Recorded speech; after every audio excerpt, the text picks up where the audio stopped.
Good morning. Good morning. Good morning. Good morning. I'm getting used to this because we just turned off some music just in case YouTube picked it up. Don't want more trouble from YouTube. Boy, they didn't like that Wayne video at all. So if you missed it, YouTube gave me my first community strike. Lucky for me, they let me know how nice they are, that they're not going to make it count unless I do it again. If I do it again, 1 week, no live, no videos. So I'm going to be super careful during this part to make sure that we don't get that, because I definitely want to keep bringing this inquiry to all of you. YouTube is a large platform. It does give me big reach. Rumble's growing and it's doing quite well. But I also don't want to miss my audience here and get the message out on YouTube. So I'll do my best. I did appeal it, so maybe they will return the video and change their mind. And it would be great. You know, I think YouTube, you should tell people precisely where the complaint is. Give me a 5-minute window and say it's in this area. Give us a chance to at least understand a little bit more what you consider to be breaking the rules. Good morning, Denise. You are a star first thing in the morning. Welcome to the chat, Denise. Nice to see you. And today's going to be another fun day because we got some good news. Doug Ford, we've been talking about it, subpoenaed by the Canadian Constitution Foundation. And he has to go. He has to go. But like a politician kind of does, he's going to fight it. He doesn't want to go for whatever reason, but he's going to be very, very unsuccessful. There's no question in my mind that the court will uphold the subpoena, the summons, because why would they quash it? The Prime Minister himself will be there. It's an inquiry for an event in Canada. History. There's no doubt in my mind they're going to hold it up, and he's going to have to go. Now, if you guys don't recognize me, that's my bad. I did not put my glasses on this morning. So this is Jason Old. And this is the Jason you know. Hi. Good morning. I'm live. Yay. So we got a nice video from the Canadian Constitution Foundation. Of course, Christine is very pleased and happy with the result that the commission is provided a summons. And then she also covers his fight for it. Again, I don't think he'll be successful. He's going to be showing up. So let's get ourselves ready for Doug Ford in the very near future. And also, thank you for taking the time to listen to Christine. And she's got a small little update on day 8, because as we all know, we saw it yesterday. Not too much going on, a lot of finger pointing, a lot of butt covering, and some redefinition of words like violence again. Well, here's Christine. Let's all celebrate together. Doug Ford is now going to be going to the commission. I am very certain the court will not quash it. If Prime Minister Trudeau's got to go, Freeland's got to go, Cabinet's got to go, Ford will be there. Here you go. And I think audio looks good. Great. Hi there. Thanks for tuning into the Canadian Constitution. So exciting. Let's keep fighting for freedom for Canada. I love that line. Oh, I'm just in a good mood today because we got some more good news. So Ford is going to be in the hot seat. And what else happened? Well, we had the Ottawa election last night. They, them didn't win. Is Ottawa trying to clean house now? I think they are, because we got some more results to share with you. Check this out. So they got a new mayor. Not they, them. Mark, congratulations, Mark. Welcome to the city of Ottawa. I hope you can handle. And here's his team of councillors. Are we missing a couple? Are we missing a couple? Fleury did not win. McKinney did not win. They're gone. They are gone. I don't know who else didn't make it. Good morning, Prairie. But those were the two that we were certainly keeping an eye on. So is Ottawa being very clear? Did Ottawa just make their decision last night on which side they support? Did they go with the councillors that were supporting the protesters or the city? Well, it looks like protesters. They got rid of the two largest vocal opponents, the two councillors of the region where this was happening. They've been replaced. We now have some new people there. So I'm very keen and interested to see how that will change anything. I don't know if the inquiry itself will change, but we can definitely expect Ottawa to change. So I'm very pleased about that news. It's been a good morning. Doug Ford, and Ottawa has now voted out what I would call the agitators to the desire to aggressively handle peaceful protesters. So anybody that was on that side of that, I am pleased to see Ottawa said, no, thank you. You didn't represent us, and you're no longer representing us. So yeah, you got it. The silent majority spoke, Joe, for sure. And we're very pleased with that, aren't we? But I do want to kind of say something here, Joe. I don't think we're so silent. I think we're now the whispering majority because we're starting to speak up. You're hearing more and more. You're getting people who are more comfortable with coming out on their position and where they stand. So I think we can rename them the whispering majority right now. And soon they're going to be loud, the loud majority, for sure, with their vote. Joe, and this gives me confidence. I believe in our electoral system. I even had somebody on YouTube, on a YouTube comment on another video I did, basically call me naive for thinking that the election system will be good and I'm running for it. So maybe I'm a bit of a fool, I think is where they were going with that. I believe in the electoral system, and anybody who says don't or don't bother, they can surrender all they want. I'm not interested in surrendering. And I'm surrounded by people who want to fight. Very few people are going belly up. So I'm going to keep the fight going. I'm not discouraged by anybody who thinks we don't have a good electoral system. I'm going to go for it, and I'll find out. Research on who the person is. Yeah, sure, but right now I'm just happy that they're replaced. I don't know if it's another woke or anything like that, but I know that the wards that were represented by those counselors said no thank you. And you can only imagine it's based on the representation that they just had, because Fleury was a two-term. I believe he was a two-term counselor. So he was re-electable. He had that happen once. So the people have spoken. What I would like to do is maybe on, while the video's playing, is go find the results to see how close it was and that kind of stuff. But yeah, Joe, big thumbs up. Very pleased as well. Do you guys think Ford will be successful at quashing the summons? I really don't think so. I don't even know how a court would justify that. And what did Christine have to say? Well, Ford wasn't as cooperative as what the city wanted and what some other people may have thought. But I don't see that as a negative. Ford is a conservative, right? He's for the Conservative Party.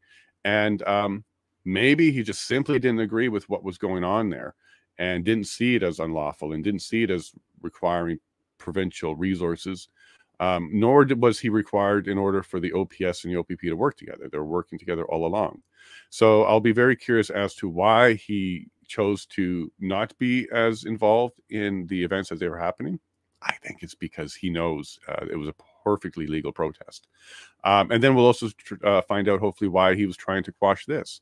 Maybe he believes he's got nothing to add, or maybe he doesn't want the hot seat being a conservative, on the stand with a liberal government that's clearly not going to be for the liberal government, and he doesn't want that lashback by people in Ontario.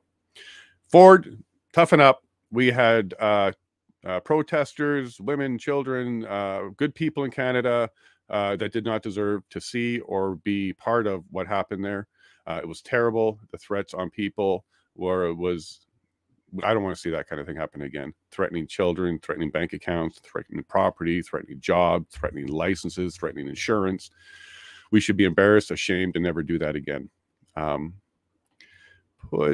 Yeah. And also we have the Jones, Attorney General or Solicitor General, Jones. So why that will be important is she came up with some statements that said, hey, we didn't have laws to cover it. We're going to make new laws, which kind of came out after the protest was done. So let's question her about what she's talking about there, because they absolutely had laws. And second, why didn't they exhaust all options, even on the provincial level?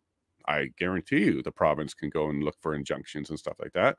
How do I know that? Because that's exactly what Ford is doing right now. He's trying to get a court injunction to quash his summon. So yeah, they know how to use the court. They have it available to them. They should have been using it. And I really, I'm going to keep standing on this position that the main reason why they couldn't find laws to deal with the situation is because there was no illegal situation happening. It's really as simple as that. If somebody's walking down the sidewalk legally and you just don't like the cut of their jib, suck it up. There's nothing you can do. Deciding to now call it more than it is, that person's a criminal and that person has intent to be violent, so let's lock them up because I don't want them around. That kind of mindset, let's be very careful with people like that. Let's be empathetic to them because they're not thinking straight. And let's hope one day that they don't find out what it's like to be on the other side of someone like them, because it's not nice. But in any case, we're celebrating a bit this morning. We've got Ford going, we've got McKinney gone, we got Fleury gone. I think Ottawa might be reshuffling the power, and the people of Ottawa, including the businesses, have spoken. I'm not sure if our friend Paul Champ is going to be excited about that, if he's going to mention that, because no matter what, from this point on, I do not think he represents the voice of both those wards of downtown Ottawa, because both of them spoke yesterday and said the representatives are not going to work for us. He's going to, of course, keep going. There's no stopping Paul. He's quite the litigator, and by the way, he's doing a good job. But yeah, he shouldn't be saying I represent all these people. I don't think that's true. They've spoken. And we also have a new police chief going into Ottawa. So it appears he's from out of BC. We used to work for the RCMP as well, I understand. A little bit more strength in him. I don't know if he's got complaints, if he goes too far. We'll have to look into him, but the decision's been made. They have a new chief, they have a new mayor, they have some new councillors. So it looks like that convoy protest has really started to clean house. Ottawa is replacing people. And I think because of the convoy, you're going to see the same type of thing in basically any election, federal or Ontario going. It's going to be impacted. It's going to be basically a referendum on what our leaders did in February. And right now, the first one was the Ottawa municipal vote, and the referendum came in, and they voted no to riding your horses over peaceful protesters. They said no to shooting canisters at reporters. They said no to not negotiating and sitting down with Canadians to have legal grievances. And they said no to trying to paint a narrative that just simply didn't exist. So I'm pleased with that. I hope there's a bit of a ripple effect. I hope that the OPS officers to come, because there's some more of them to come. And I hope that all witnesses understand that the city of Ottawa did not reject this protest. The residents directly impacted did not reject this protest. You have a small group of people who could have real grievances, could be opportunists, could just be advocates or activists in order to have their voices heard and propel their message forward. In any case, we're not seeing consensus or the city itself agreeing with the narrative that they were taken hostage and that they had no ability to deal with it.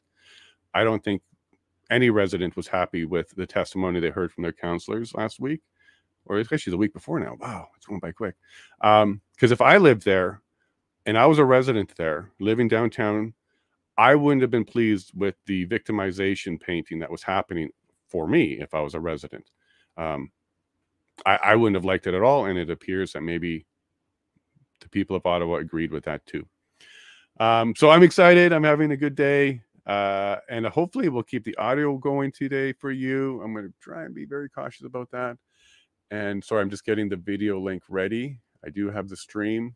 It's a high quality stream, and things are looking good. Happy Tuesday. And I hope you're all good. Throw some messages in the chat. Go ahead and add a comment to this video if you're watching after the fact. Go ahead and give us your impression of what you see. I love the comments that happen during the video. I will always check them out. I'll respond to them, and happy to see them all. And I also want to thank my regulars here, Denise, Prairie, and that's Joe. Hi, Joe. And I'm sure we're going to see James a little bit later. He likes to get ready for work and put us in his ear. It's really cool to hear from someone like James to send me a message and go, hey, bud, I just Bluetooth you, and then I put you on my phone, and I have to use my self plan, but it's worth it. because he wants to hear what's happening to his country. He wants to be part of it, just like everybody that's listening right now. You don't want to be one of the ones left in the dark. And to all of you, we love you. That's exactly what we should be doing. We should be doing our best to reach out in positive ways with stern, firm messaging that we don't agree with some of this stuff. And we will stand up, independent or not, private life or not. A lot of these things can take the back seat when you are witness to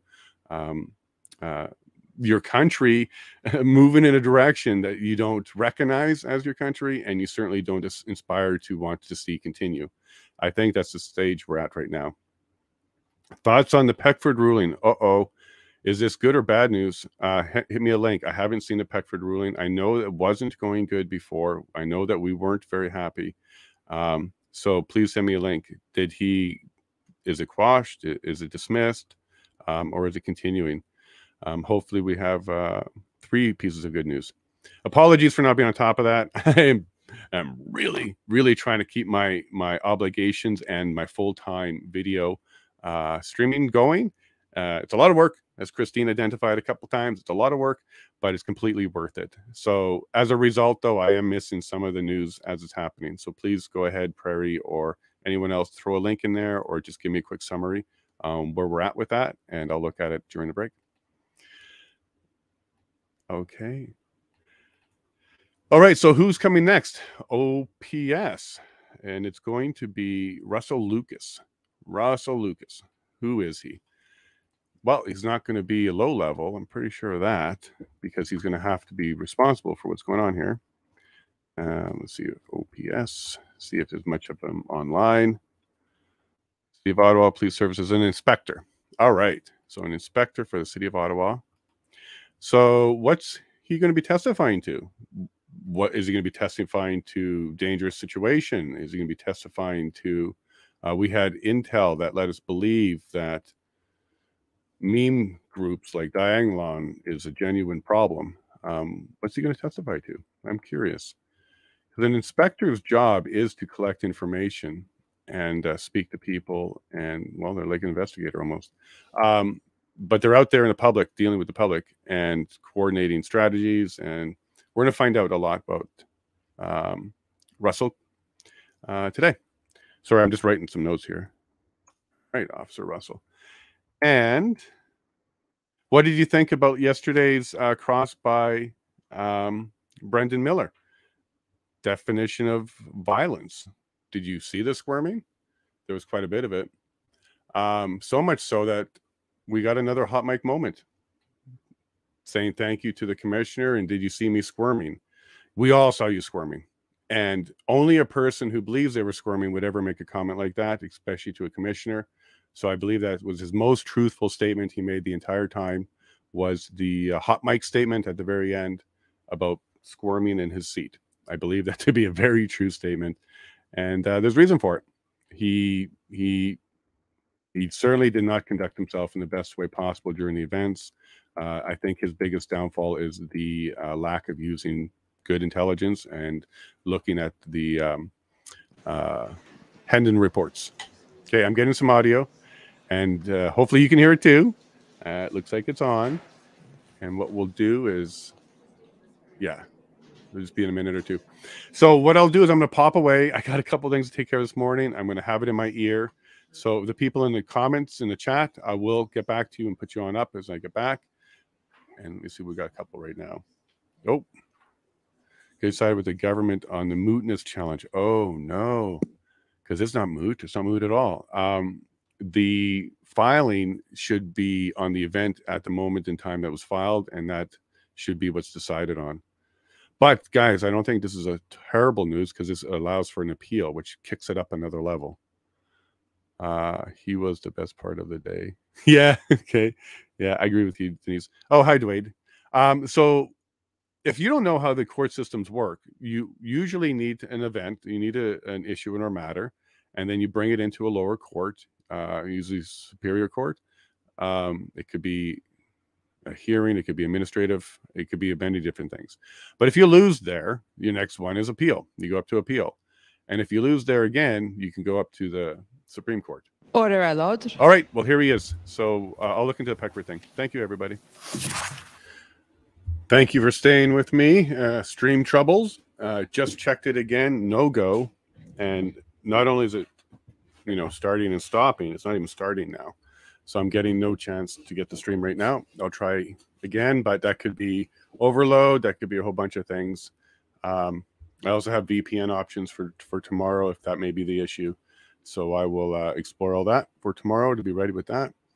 Thank you very much to Maverick and your team, because you guys got a good stream and you got it up. So I really appreciate you letting me piggyback and share it with everybody else. I think the commentary that you have so far, I've watched some of your summaries, is stellar. I have a bit of a different view, but I do want to share mine as well. My goodness, lots and lots and lots and lots of notes. But what I want to first say is it looks like we've been watching the Tour de Ottawa. It's very similar to the Tour de France, but they do a lot of backpedaling. It goes in reverse, because that's all we saw this morning. This is all we're seeing this morning. And Commissioner Rouleau there at the end asked for some clarification on, you said you had an opportunity to make some ground. What happened? And we just heard some verbal diarrhea, a bunch of excuses, and didn't answer the question at all, not even close. So we had to ask the question a second time, exact same question, no difference in the question. And then he started with, again, explaining and not answering the question at all, until he reluctantly had to spit out that actually it was an order from above, which changed the situation. And from that point on, we couldn't go ahead and coordinate. I believe he was impeached a couple times. I believe he was impeached by the Commission Council as well, or first. They had some great questions. I seriously have like 3 pages of notes here. So I'm going to save some of this for the summary at the end today to make that a little bit longer, because I do have a lot of notes. But I believe he was impeached with page number 14 of a document that was pulled up. It was notes for a meeting on the command table on February 15th. Asking, the question was, were you there? And the answer was yes, I was there. And that page 14 showed the attendees. And then page 19, scroll down, there was a comment. Do we have room on Wellington? Because the question that was being asked was whether or not there was room on Wellington for the trucks, alternate places to put the trucks. And his testimony was he didn't know. He didn't know if there was room on Wellington, February 15th. And this is why the Commission Council brought this up. And then he's noted as saying, yes, we can check the camera. And he was humming and not very comfortable anymore, and had to answer, said, yes, if there are notes that say that, then okay, but these are not my notes. Wow. Okay, backpedal, you're in first place, Inspector here, because what kind of answer is that? Well, if the record shows, which is the reason why we keep records, that I said that at that time, well then sure. But why isn't his memory recalling that? And then further down, page 23, the inspector listed off 4 intersections and mentioned that he can check the intersections with the cameras. And the notes were, can you check? And then the question was, there was room. So there was clearly room. You can see with the camera there were room for more trucks. And the last quote from the council was, yes, or from the witness here, inspector was, yes, it would seem logical. So impeached, I think impeached. He said he had no idea if there was room on Wellington. And then through the record, the note-taking on February 15th, not only did he know there was room, he was very clear that after checking 4 intersection cameras, there was plenty of room. So I think that's impeached. And I did mark another impeachment. Rebecca Jones for slowly was great. We'll get to her later. City of Ottawa wasn't bad. Christine Johnson from the Ottawa City Coalition of Residents and Businesses. First time seeing her, I believe. Nice to meet you, Christine. I'm glad you don't have propaganda stickers on your laptop. That's cool. Government of Canada embarrassed me, so I'll definitely get to that one. Where's the next impeachment? I marked, there's so many notes here. I'll get to it again. But here, let's jump to the Government of Canada, which I found was embarrassing. really trying to split hairs and redefine and define and use and imply that misinformation, disinformation is super important and key to this particular inquiry. And we found from the witness, the inspector said they used social media and they didn't know what they can trust. So they would try and put the information through the sources to see if you can get an answer to it. They were trying to define misinformation and disinformation quite a few different ways. And I don't even care. I think we all understand clearly what incorrect information is. We can just start calling it that. We don't have to split hairs and go dis. It came from here, it came from that. It's just incorrect information because they were really referring to rumors, weren't they? They talked about a construction fence being shared around social media as if it was fortifying the Parliament Hill. And whether it was a construction thing or not, we actually heard testimony a little bit later after the Government of Canada that sure enough, PPS, the Parliamentary Protective Services, were actually hiding behind it and using it. So whether it was intended to be fortification or not, it does appear it actually ended up being used as a type of fortification. So, you know, pointing to a social media post about a fence and then saying, hey, that's proof that there's, oh, actually, you got the quotes here. The Government of Canada asked if it was having trouble with determining if it was fact or fiction, and inspector said yes. And then the Government of Canada says there is confusion that the police were supporting protesters, and the inspector said yes, they were taking selfies. And then the government said, is that an example of disinformation? And the inspector said yes. So here's the government trying to say disinformation exists. First, it was a fence being fortification, and it turns out it actually was. And now they're also pointing to another incident where it was protesters were saying, hey, some police are supporting our cause, because they were, and taking selfies. Both of these, the government's pointing to as proof of disinformation, but neither one of them actually are. Turns out, yeah, PPS were standing behind that construction fence and using it as a fortification, and they certainly would have if the crowd decided to come through it in any fashion. And yeah, for sure, police officers were supporting, because we then got testimony from the inspector that said it was personal but not professional. We got that out of the Freedom Convoy. So Bathsheba, oh, I love the name. She asked if there were people in OPS supporting, correct? And the inspector's response to that was personally, but they should not be professionally. So in other words, if they were there in their uniform, they shouldn't do that. But that really wasn't the question. The question was, are they against a protest or not? And many were for it. Many also agreed with it, but they were forced not to show professionally support for it, as the testimony shows. But then the Government of Canada, so stepping back to the Government of Canada's whole point on this, was they pointed to that as false and disinformation, and had the witness corroborate and say, yes, that's an example of false and disinformation. But most certainly is not, because the very next testimony from the very next question was, did officers support it? And the answer is yeah. Personally, they did. Professionally, they shouldn't have been. And when you say should not have been, it implies some did. So this is an impeachable witness. He's getting impeached left, right, and center. He's backpedaling. He's avoiding the answers. And we saw more redaction. There's more redaction in the documents coming out of them. And a couple of them around what was important to him, it looked like. Because we saw, looked like what notes, and then his position was redacted for the notes. So I'm not sure what they said. Now we can go ahead and cover some more of the Freedom Convoy, because we got a bit more time here. In addition to getting him to admit that police officers did support the protest, took selfies, and they shouldn't have, I guess. Her very next question was, there was a 5-day drive and you're expecting them to leave in 2 days? And his response to that was, we expected the vast majority to leave. All right, let's give this guy some credit. All right. He said 70, 80, 60, various percentages of how many did leave or they were expecting to leave. All right, let's give him that. But what does majority mean? Majority means not everybody. So that would leave some behind. whether you consider it a minority of the main group or the first group or the blah, blah, blah, whatever you want to call it, you didn't say everyone was expected to leave. You said a majority, which means you absolutely, even at that point, Freudian slip or not, you did expect some. One or more is not all. So as we did see, many stayed. And I believe his testimony later was about 2/3 left initially. I got a note around that one.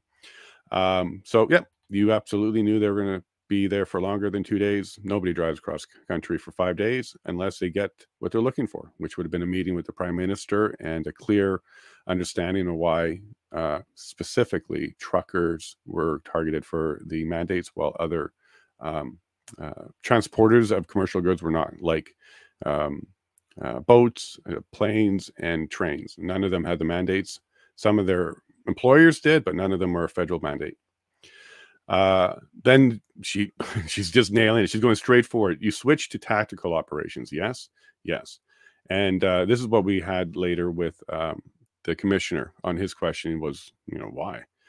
But then we were looking for the name of an officer on for the 14th deal.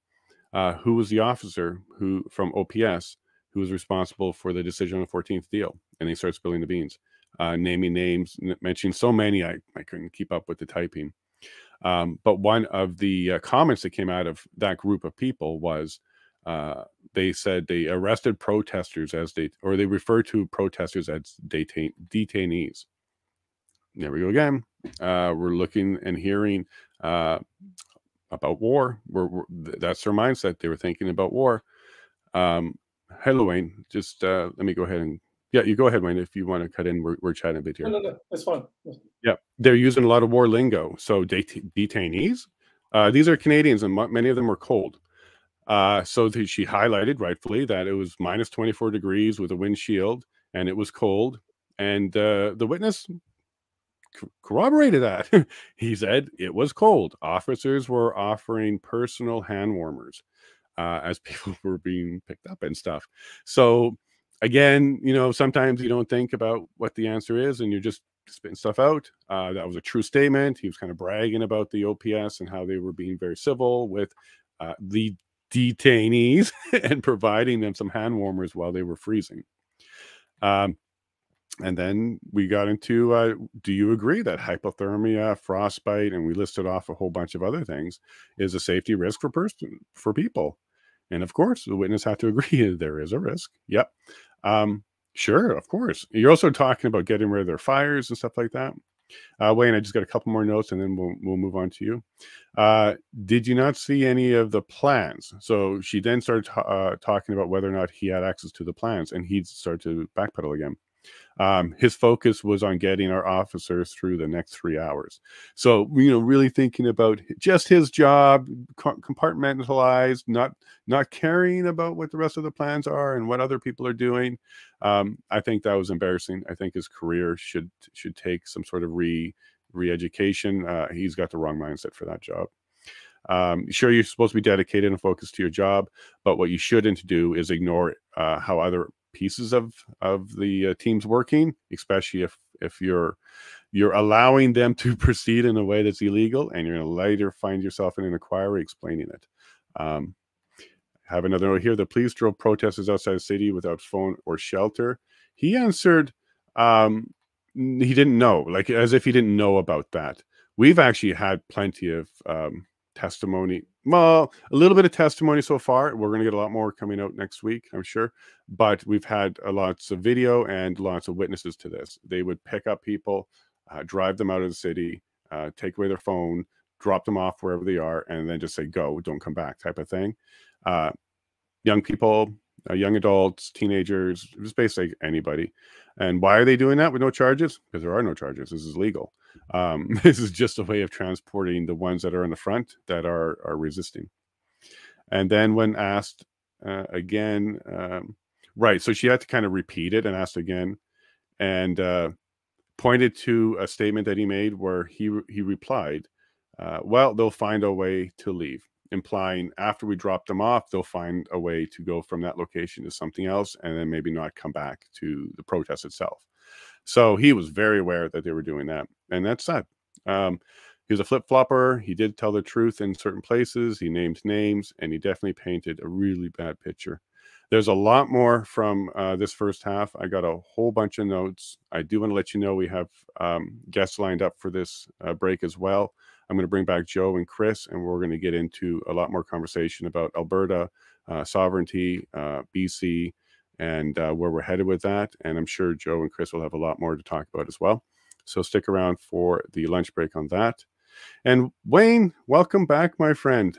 You are really loved on Twitter. You are really loved by quite a few people. Your video was taken down. Our video was taken down.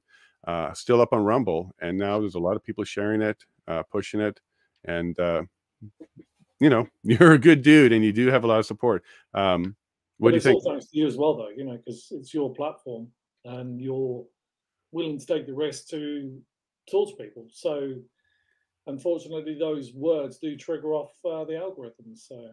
Yeah, no, there was only 18 viewers, 5 likes at the time it got taken down. YouTube does not tell you anything about why they did it. They just said you violated medical misinformation and COVID vaccine. That's all they told me. Yeah, they didn't tell me where or anything like that. So even if we wanted to censor you on YouTube, we can't, because we don't know what part it was that was a problem for them. Could be any of it, couldn't it? It could even be just be the name, because you're banned then on Twitter. So you then somewhere might be tagged somewhere else. Yeah, and I think what's going on is either AI that saw the vaccine injury in the name and just kind of tagged it, or there's some people with a special dislike button, and they just hit it, and immediately you're off, and then you can go to appeal. Yeah, keyboard warriors. Yeah. But no, I did an appeal. So someone, they're going to have to watch 2.5 hours to see if we crossed the line. I believe they're going to have to watch the entire thing, because they're not going to find anything along the way. And we're probably going to get a like and put back up from them, because it was a good video. It was fair. And I mean, that's what so many people are saying, you know, because it was such a broad range of topics. But it was just natural conversation that just seemed to come up. So. Yeah, and your personal experience is not subject to medical misinformation, because it is your personal experience. If you were saying things like, I believe all people should do blah, and I'm going to be very careful how I speak here, because the AI might listen to that and misinterpret it, then yeah, I could understand why, because you're directing or informing people about something. That I could see would... Yeah, and I could see how someone could challenge that kind of statement as mis or disinformation, as we have had defined during this inquiry. But you didn't do that. You only talked about what you went through, your experience, firsthand witness. I can't remember fully, but I might have said, even as a disclaimer, careful. I'm not telling you. I'm not telling you to do one thing one way or the other, but just please be better informed. You know. Yeah, no, and I think even at one point, something along the lines of we respected the fact that there's certainly a group of people who would benefit from the vaccine, and you know, the older group, the people with pre-existing anything. There's certainly a group that, you know, some of the data has been showing does benefit, and that's about as far as we went with that, because well, we don't want it taken down. But yeah, we got bit by the censorship bug. I'm appealing it. Someone's got to watch it now. And I suspect we'll get it back up. But in the meantime, hello, Rumble. Not a problem there. Yeah, no, they marked it as monetized. I don't make any money. It's very, very low traffic. No, at the end of the day, it's a bonus. It's a bonus to the whole thing, isn't it? Because you're getting your stories out there, whether it's myself or the other people that you talk to. You know. Yeah, and I have a huge concern though, because Rumble has definitely become the alternate platform, which a lot of people are using, which is great. However, it's a Canadian company. It's based out of Toronto, and it will be subject to Bill C-11. I assure you that Rumble is one of the drivers behind the Bill C-11, because they are absolutely staying open, free, and they're not violating any laws. Because if they were, that's a different question. But they're not following censorship and control or narrative, so they're a problem. Sorry, I see we may have video. Nope, sorry, not yet. It's Maverick doing a great job doing some clips and reviewing some stuff.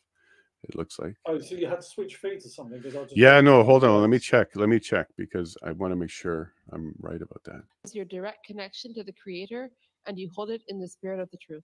Oh, no, it's a new witness. Here we go. Thank you.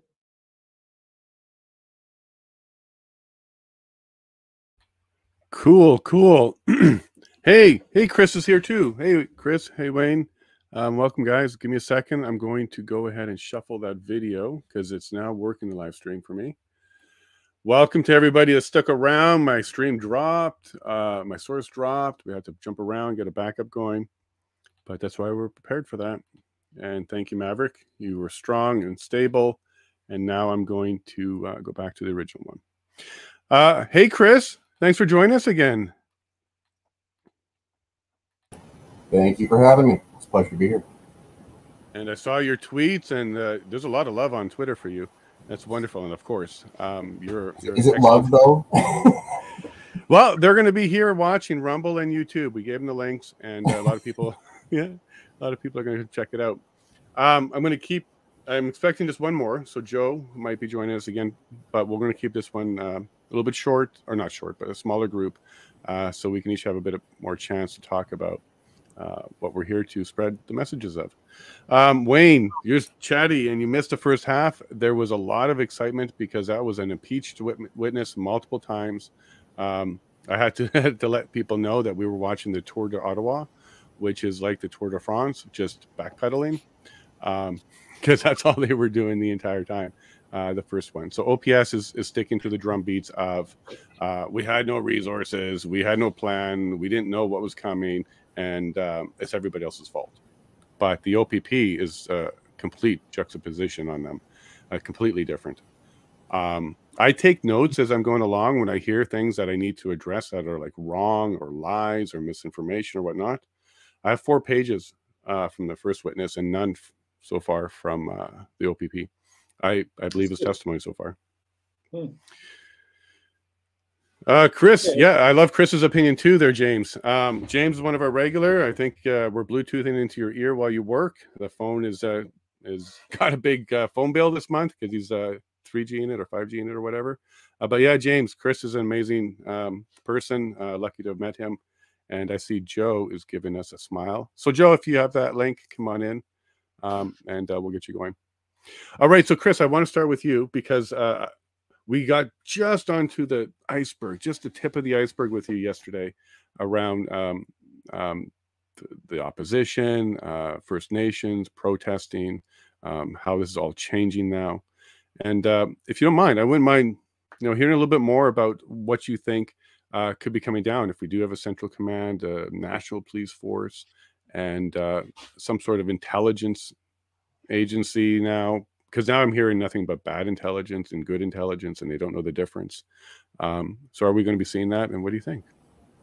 Well, I think it's interesting because it's one of those scenarios where I think a lot of people are looking at it from okay, we went along with it at the time, and you go back over it, and same thing with a lot of the stuff we see with the COVID restrictions and stuff. We don't really see a lot of scientific basis. With here, we don't see a lot of legal. I think that it would probably spook a lot of people. Like it's one of those things where how well informed will the public be that this is happening? And I won't believe any public, like the polling and stuff is just so, I don't trust a lot of the data we see with online polling and other these internal polls that get released as far as the sample size. But when you look at, it'll really come down to how vocal the conservatives are, I think, with regards to, okay, this is what they're doing, these are the impacts, right? As opposed to just, like, I don't like standing up and vilifying. You got to be very clear with the public and let them know this is what the impacts are going to be. I don't want to play the word games or the hashtags or anything like that. Specifically with First Nations, it's a lot more complicated. Like I said yesterday, you have the 650 plus in the country, all of them autonomous and have their own, they're unique, right? Some of them are with tribal councils, some of them are not. So the landscape, when you're looking at that, those that are already at a certain level of economic development, when you look at the employment numbers and you look at just the functionality of the nation as itself, or the reserve, the band, tribal, it's the ones that are trying to come up, I think would be the ones that will be the most impacted. I think that it creates a lack of certainty, and that's when it comes to business, you need certainty.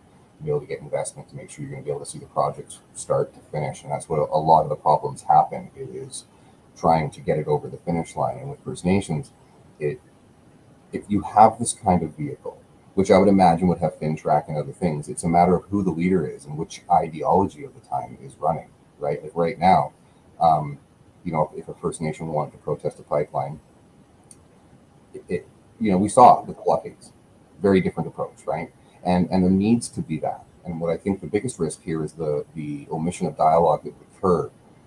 So I would say, like, if this is what's going to happen, where you're going to have a centralized command, it'll be upon the local Indigenous communities and Indigenous groups to make sure that they have a united front towards liaison, communications, dialogue, standard operating procedures. Not to say that the government will follow them, but to know that at any moment, it's a tool that I don't like, government having, because a lot of the times when I was dealing with it, it's a matter of delaying. Like if I was ever working, a couple of projects I worked on in the past was just helping get permits and stuff for some resource development. But it was between, you know, there was an investor and then there was a First Nation, and coming together is trying to make sure everybody was happy. And in those situations, it went smoothly because there was enough dialogue happening throughout. Everything was on the table. All the families from the nation was included. You know, there was enough roundabout dialogue. But my fear is you get to this point where all the government has to do is sit back and let timelines pass. You know, and you know, from what I've seen so far with this inquiry, they wanted to use the Emergencies Act. They've come up with ridiculous reasons as to why they think it should be justified. Yesterday we heard it was not really violence, but it was feelings. So what does that mean? What does the speed of science mean? Like, all of this language is being distorted. And in these scenarios where if you give government centralized control over, you know, 650, some would argue they already have centralized control through the Indian Act. I get that.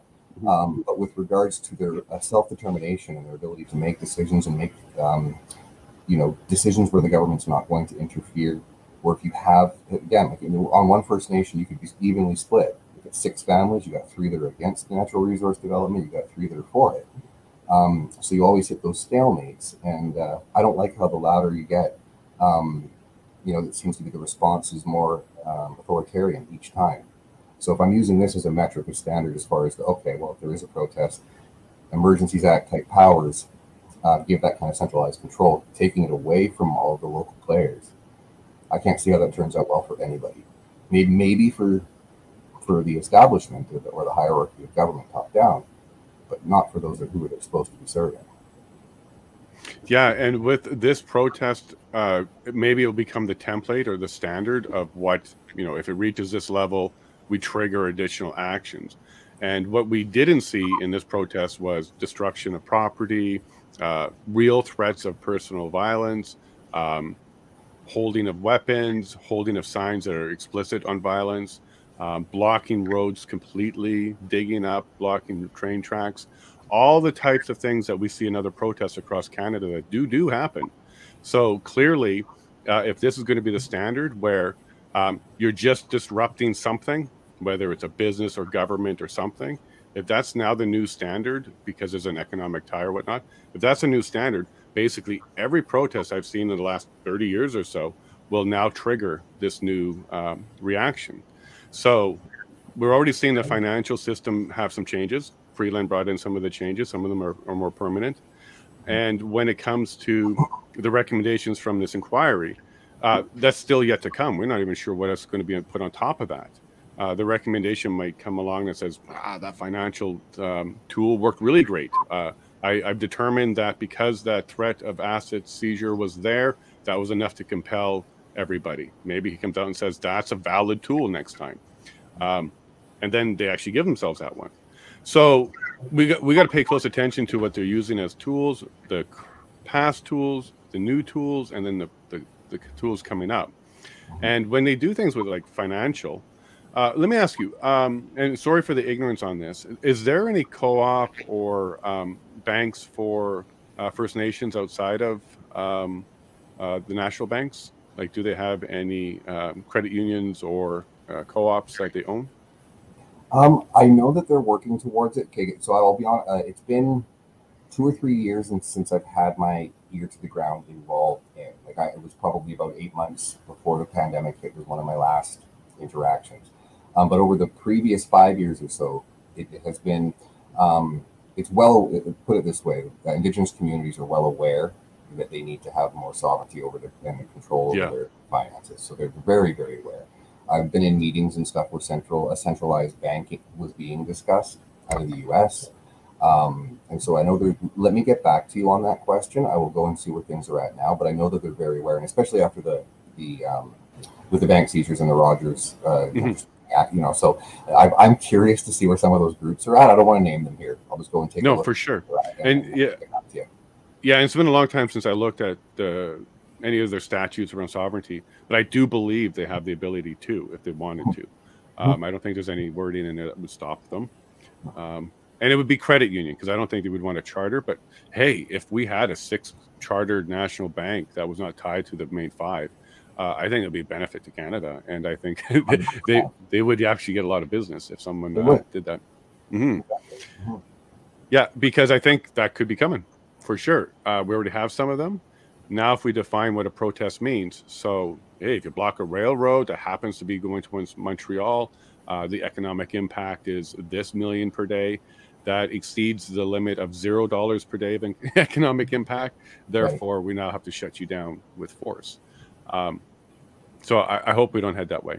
And Wayne, you came in at the, I think you just missed the first witness completely, but you did come in and catch the second one. And at first you weren't sure, how it was for us and whether or not they were being truthful and stuff. But now you've seen a little bit more of the OPP. This is a First Nations representative who works on the protest. He's well accomplished. You can tell by his demeanor. He's comfortable. He's telling the truth. And these are one of the professionals that could have negotiated a peaceful resolution. And he's clearly stating, here's my job. I'm very good at it. Our team's wonderful. We have plenty of experience from every type of Canadian. And he's also using, proper words, not war lingo, when he's talking about people that he's working with. He doesn't even see them as foes. He just sees them as somebody to talk to. What do you think from that? Again, we're seeing, it looks like somebody that said we could have solved this peacefully. We had the tools, we had the ability. But for some reason, as he stated, things changed with OPS, and the Coventry incident really muddied the water.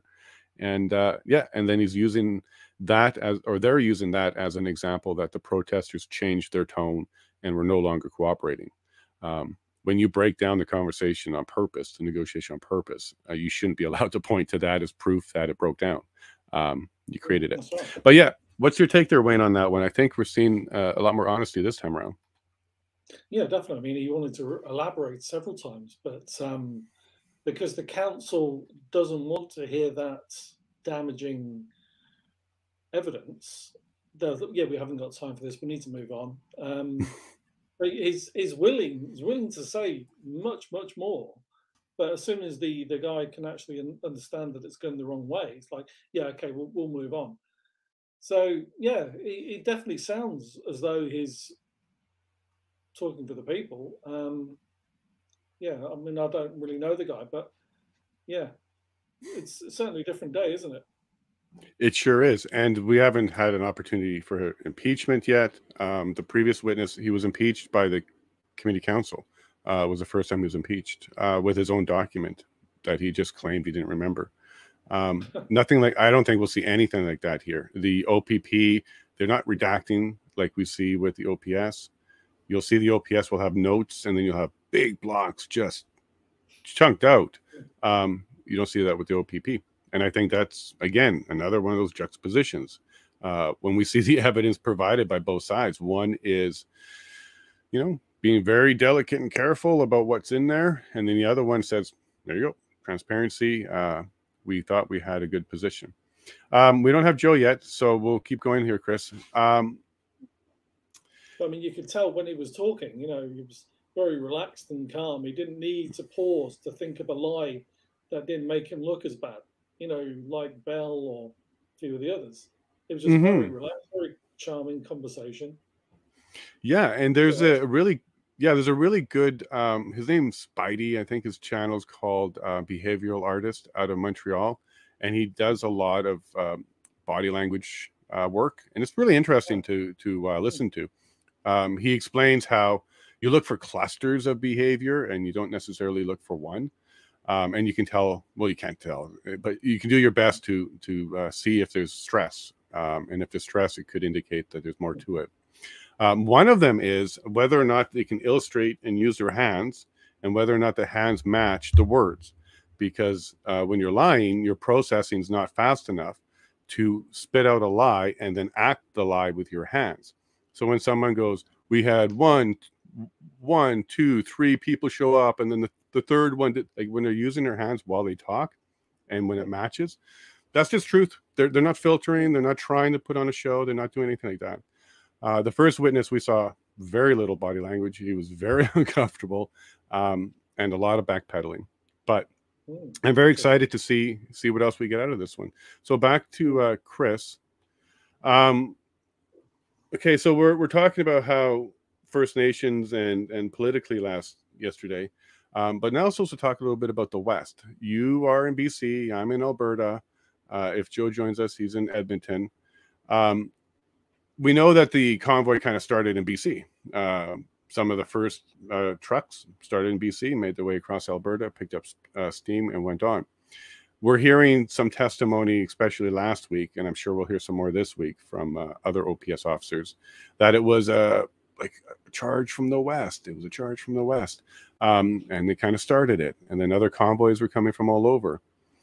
Are we fed up in the West? Are we fed up with government overreach, federalism? Are we just fed up and now it's time to put on and embrace the label of maverick or anti-government or whatever they want to label us as? Is it time to wear that label proudly? Because I think it might be time to stand up proudly. What's your thoughts on that? Well, I think that there's merit to both sides, right? My fear with that is the okay, to put it this way, I think that you can look at multiple different things that you could consider would be the flashpoint that led to the rollout, right? And even for me, it took me 3 days to be like, is this real? And we start seeing more and more. So I think that even those that started it, although it does look like even the tactics and logistics of the strategy and all that could have been laid out en route. But I still think there was some genuine level towards here's what we want to do, here's what we want to accomplish, we're doing it, whoever wants to get on board, let's get this moving. And so I bet you if you ask the people who originally started this, they had no idea what it was going to turn into. And so what I think it comes back to is that this idea that a lot of us are the minority opinion and that we're in this situation because we've all been isolated. The media tells us we're a minority, or our leader says we're a fringe, unacceptable, all this stuff. But the convoy was really the first time we got to see, okay, where's Canada at? Are we okay with this? Because I don't believe most of it, like 99% of the Canadians I've met in my life are not like that. And you can look at the fear response and, give some leniency depending on what people turned into during those 2 years, and some are still on with opinions. But as far as, I think it's one of those things where I think it would be a disservice to the convoy to claim it as being a Western thing. I think that it was just the first people to say, screw this, I've been in rooms before and nobody puts their hands up and so you go, okay, I'll do it. Right. And start that process. But there is an argument to be made with regards to the autonomy that each province has, because that's what we've really seen here. You can have a charter, you can have a constitution, but whoa, a public health emergency is declared. None of that matters. It takes us 2 years to get into court. Well, how much damage has been done? And we've seen that, right? And even in a situation where we knew the harms.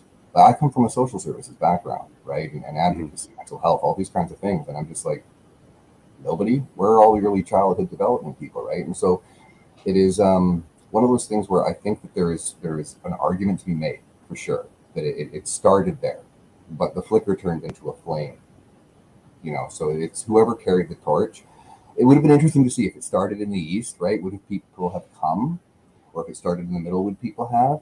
And I think that, like, for me, it took 3 days, like I said. So it's a matter of people, I think, were shocked as it happened. And then when we saw it, what played out, I thought to myself, it couldn't have been better.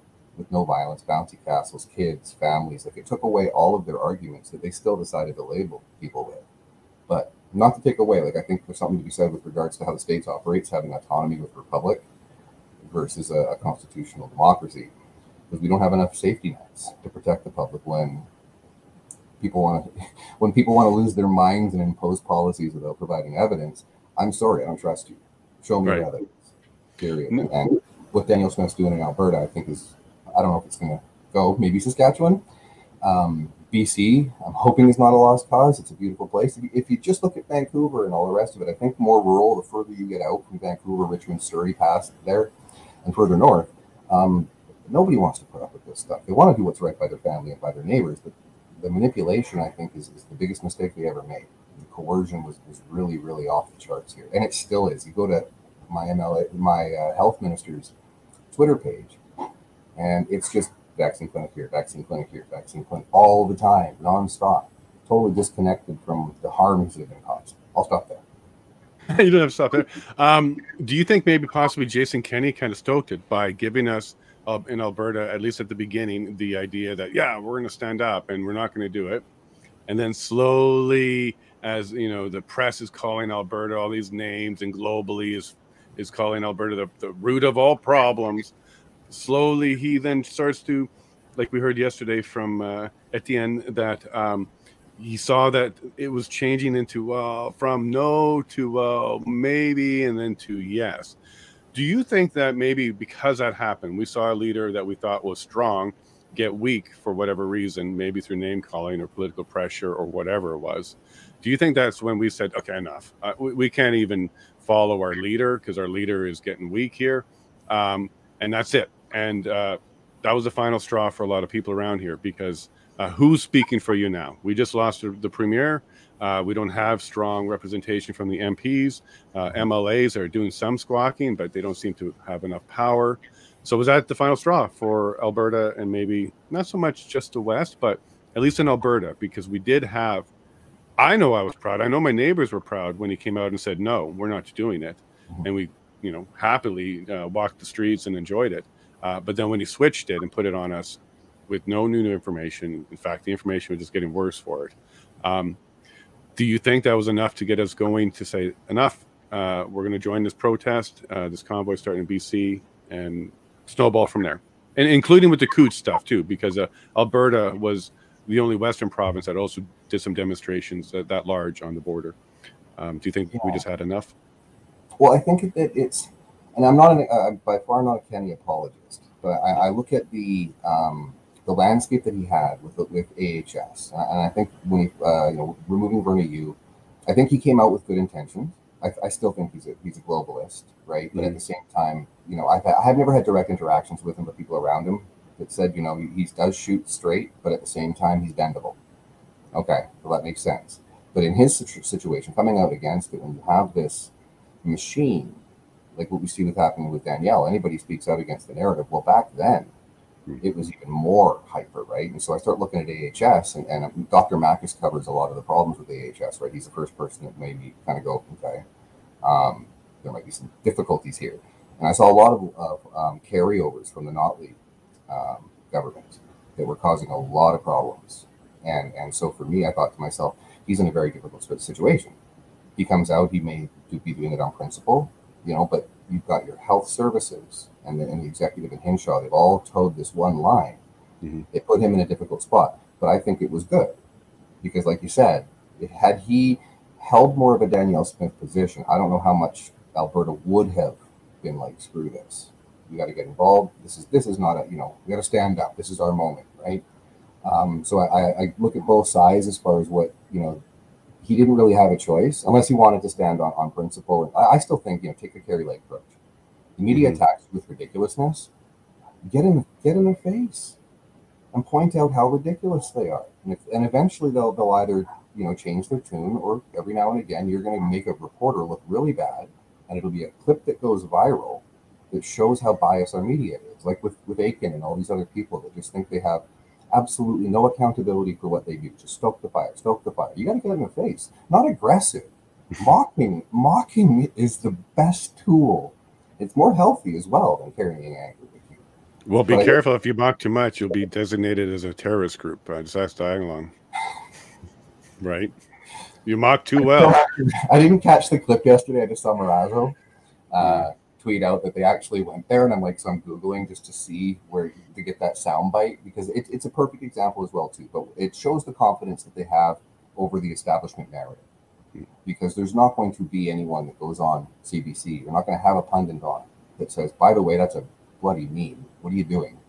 Like, you're that desperate for justification to brutalize your people that you're going to use a meme to do so. That's interesting. Yeah, it was the only boogeyman. They probably just said, do we have any boogeyman? And they said, nope. And they go, what's the next we got? And they said, I don't know. These guys seem to have a cool logo. Let's blame them. They don't like you, so will that work? And then well, they always look for someone. That's what I said when the conflict first started. Like, I hope my message when I was on the old account was, don't centralize your leadership. Don't give them a figurehead. Again, it's, collaborate, have liaisons, and it's not, I didn't do that. That's what they already had planned, and that's what they did. They did everything perfect. Some of the stuff that was said, and if you want to be critical, but as far as that just comes down to professionalism, not criminality, violence, and all this other stuff, right? And so when you have people that are from all backgrounds, like using race, when I started seeing with Rupa out there on the ground, like it was the internet that really, without it, if we didn't have streams, if we didn't have people that were out there, think of how easy that narrative could have been created. Similar to January 6th, right? It's just like, that's kind of what I think they might have been looking for, is that, we're going to overthrow our government. Are you kidding me? We have systems and processes in place. We're looking for, that kind of thing. But we're slowly seeing that a lot of those systems seem to be, to put it mildly, less than full of integrity. But moving forward, I think that the Canadians realized, out of the convoy, they realized that we are not alone. There are many of us. And so if round 2 happens again, I'm nervous. But I think it'll probably happen anyways, because they don't seem to be slowing down. But I think Canadians are smart enough to know that, like, not smart enough. I mean, they can see what happened. They can expect, if the government sees another one of these coming, do it the exact same way. Keep out the groups that are looking to agitate, and don't allow for people to grab the spotlight. Keep the politics out of it. If it's in the spring, if they don't want bouncy castles, let's do slip and slides. Yeah, and I think you read my mind, because I was about to ask Wayne something related to that.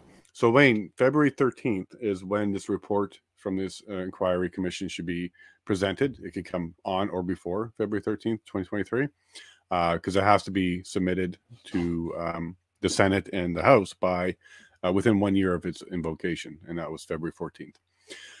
If it comes back and it says, basically, in a nutshell, protesters did nothing wrong, police overreacted, and federal government was the instigator and the catalyst to the overreaction. Here are now some safeguards we put in place, and the government has to, jump through these hoops if they even come close to trying to use that again. And then that spurs on a desire to have the second one, the part two, go and finish this up, the conclusion. Let's go and finish that chat, whatever it's called.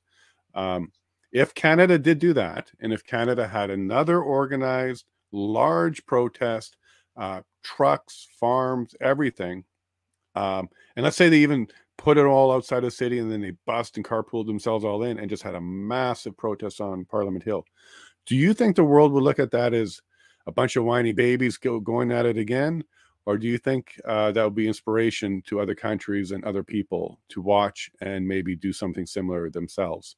What would be your take if Canada did that again? No, it would definitely be a positive, because, just look at what's happening in Europe.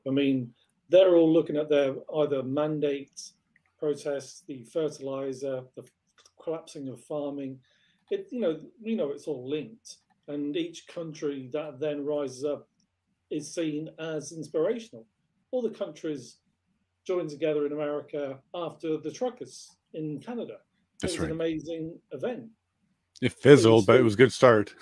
Well, that's right. Yeah, but that's the thing, isn't it? Unless we see everything that's going on, why did it fizzle out? Was there too much comeback from the police? Like in Canada, they froze the bank accounts.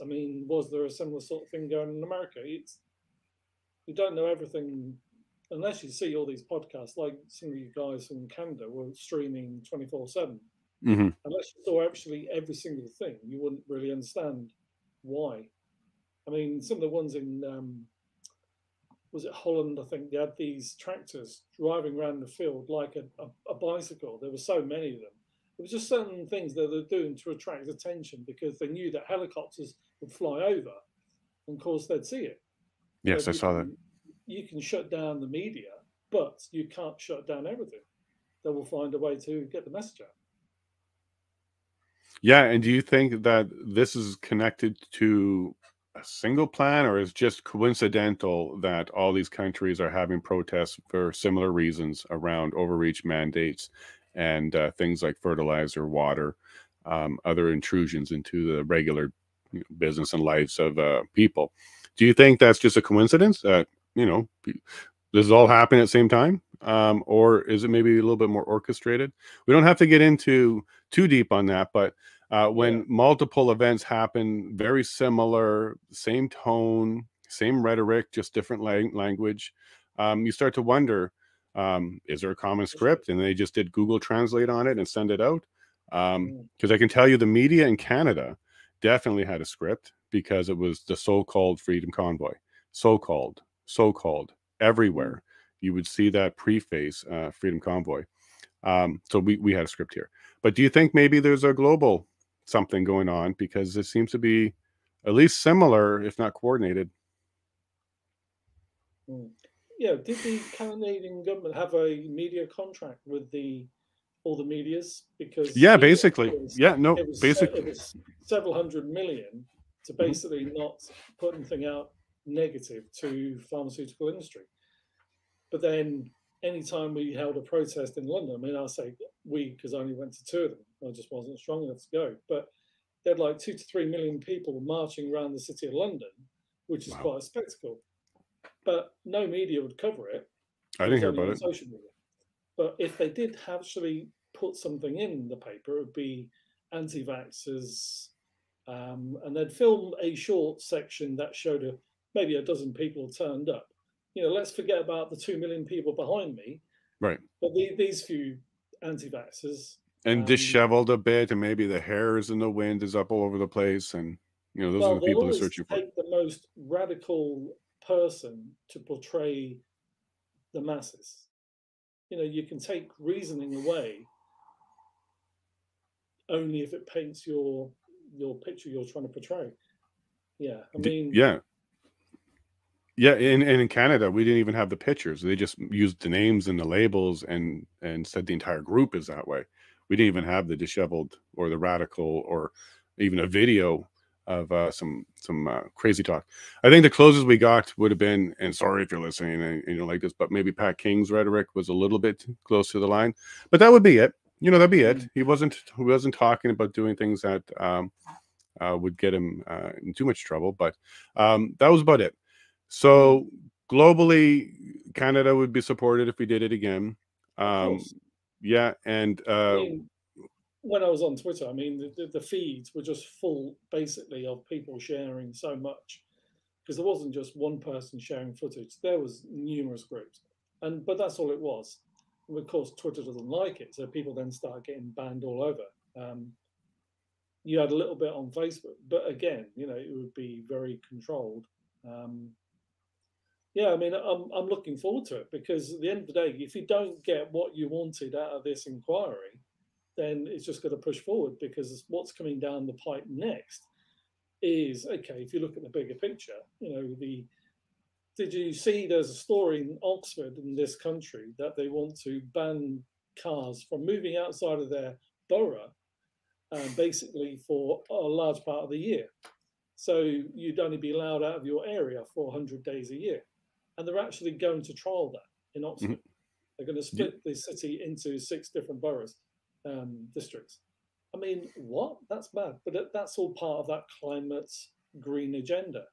Yeah, and I think where they're headed with that is autonomous vehicles and ride vehicles as a service. They don't want people to own vehicles.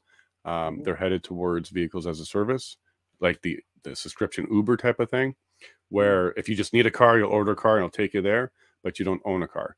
That's where if you have a carbon account, which everybody would be supposedly forced to have, Yeah. you wouldn't still then be allowed to, because your phone would say, well, sorry, but you're not going anywhere today. Oh, for sure. And it's all about being able to control transportation and the movement of people.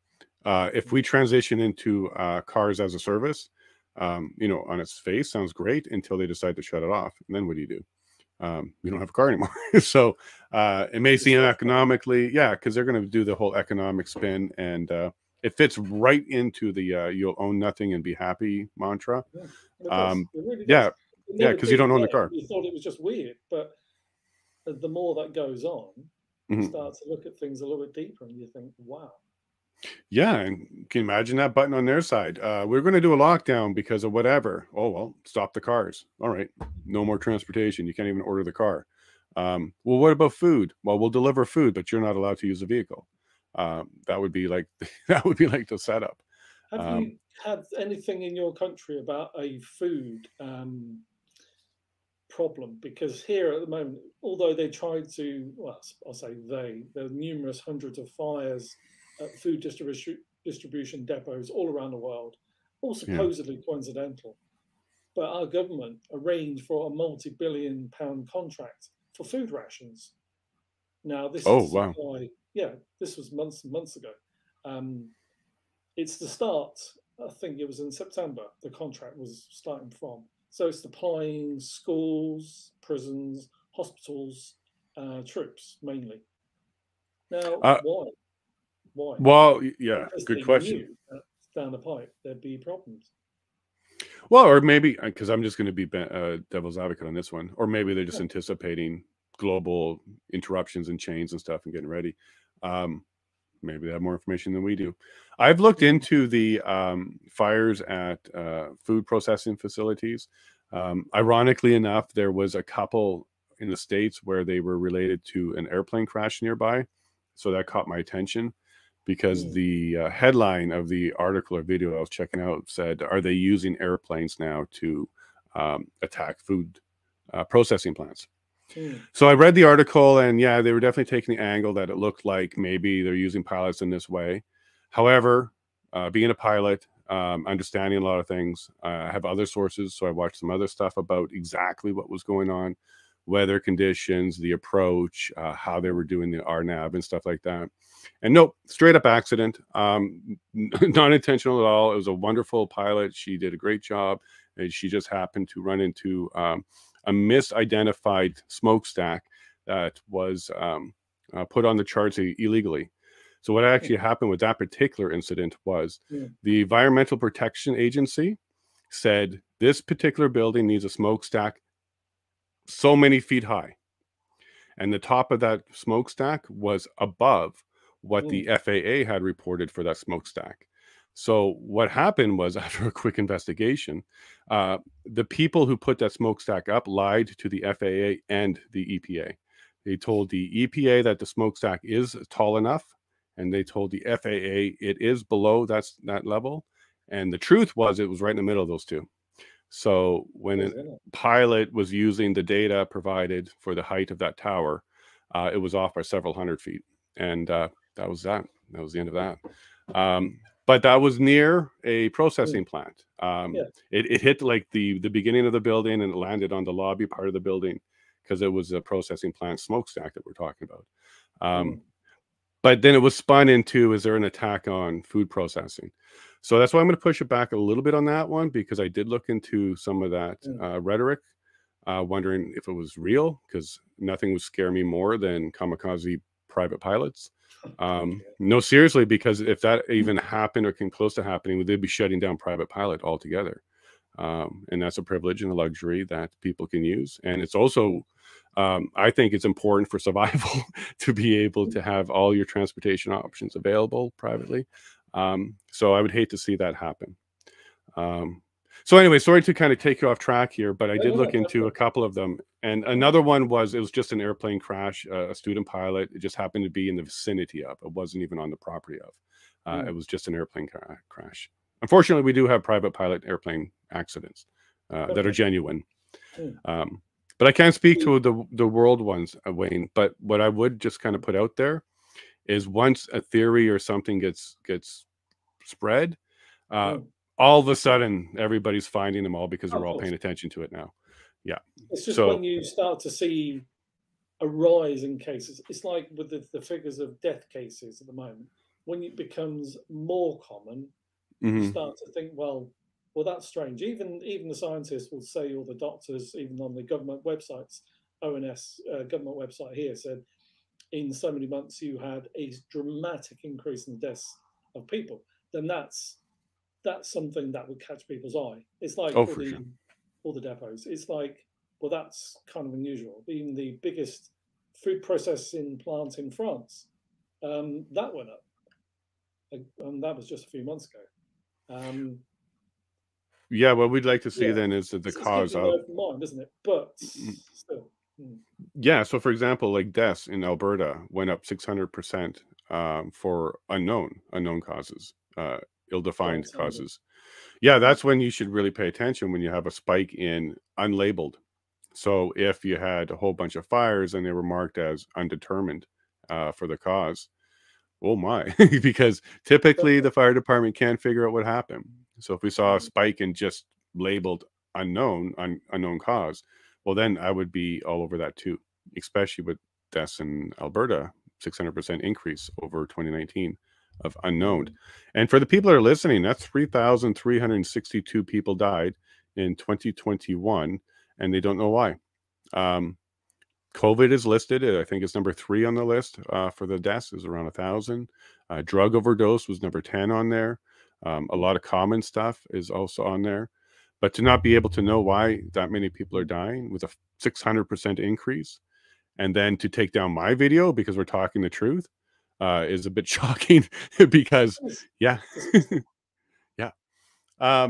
Chris, now one of the cool things you and I have been chatting about, and sorry for jumping and putting this out there, is we want to reach a lot of people because we think that voices are important and people's stories are important. And you're looking and dabbling into doing some podcasting and creating some sort of program and platform. First of all, kudos, good job. That's a great idea. It's a lot of fun. Just have your backup streams ready. That's all I can say to that.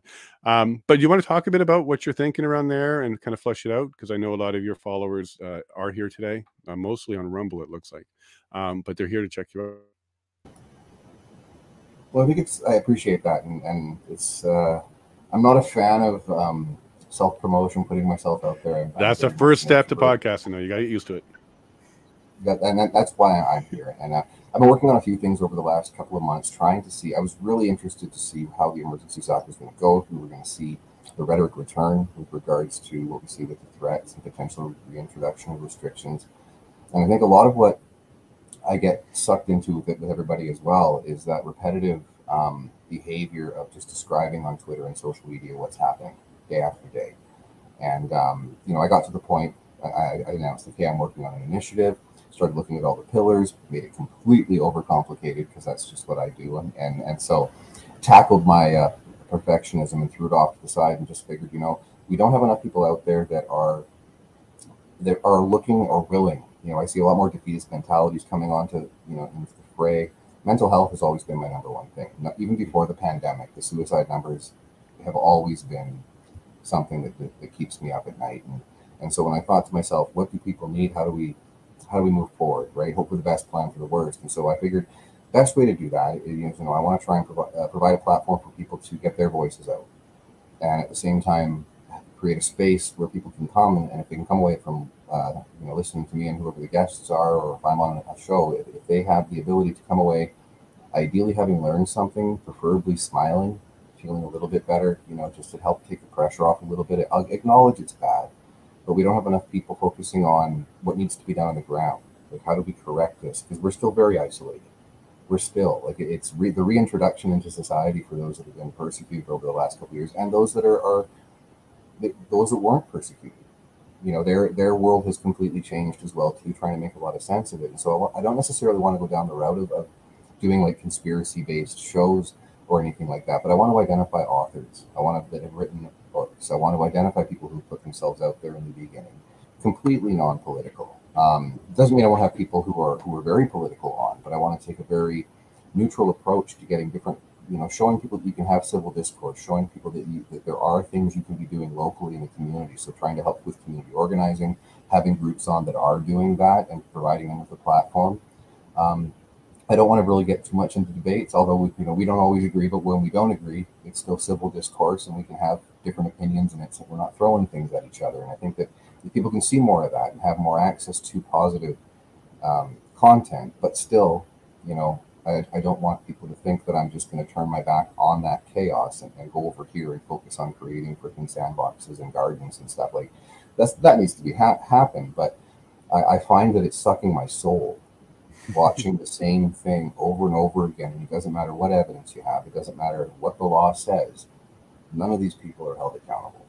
And the suffering and the re-victimizing. And again, people get mad at me when I'm not attacking the Conservative Party when I'm asking hard questions. And I think that's, or suggesting that the leader should be speaking out more. I don't enjoy doing it. It honestly, every time I hit the send button, it's just, but it's a point, right? You have to, if you're not going to stand up for people, and that's the realization I've had to come to in the last week or so, which is why I'm on, is that if no one is going to speak out on behalf of the people in this country, you're saying they don't have value. Yep.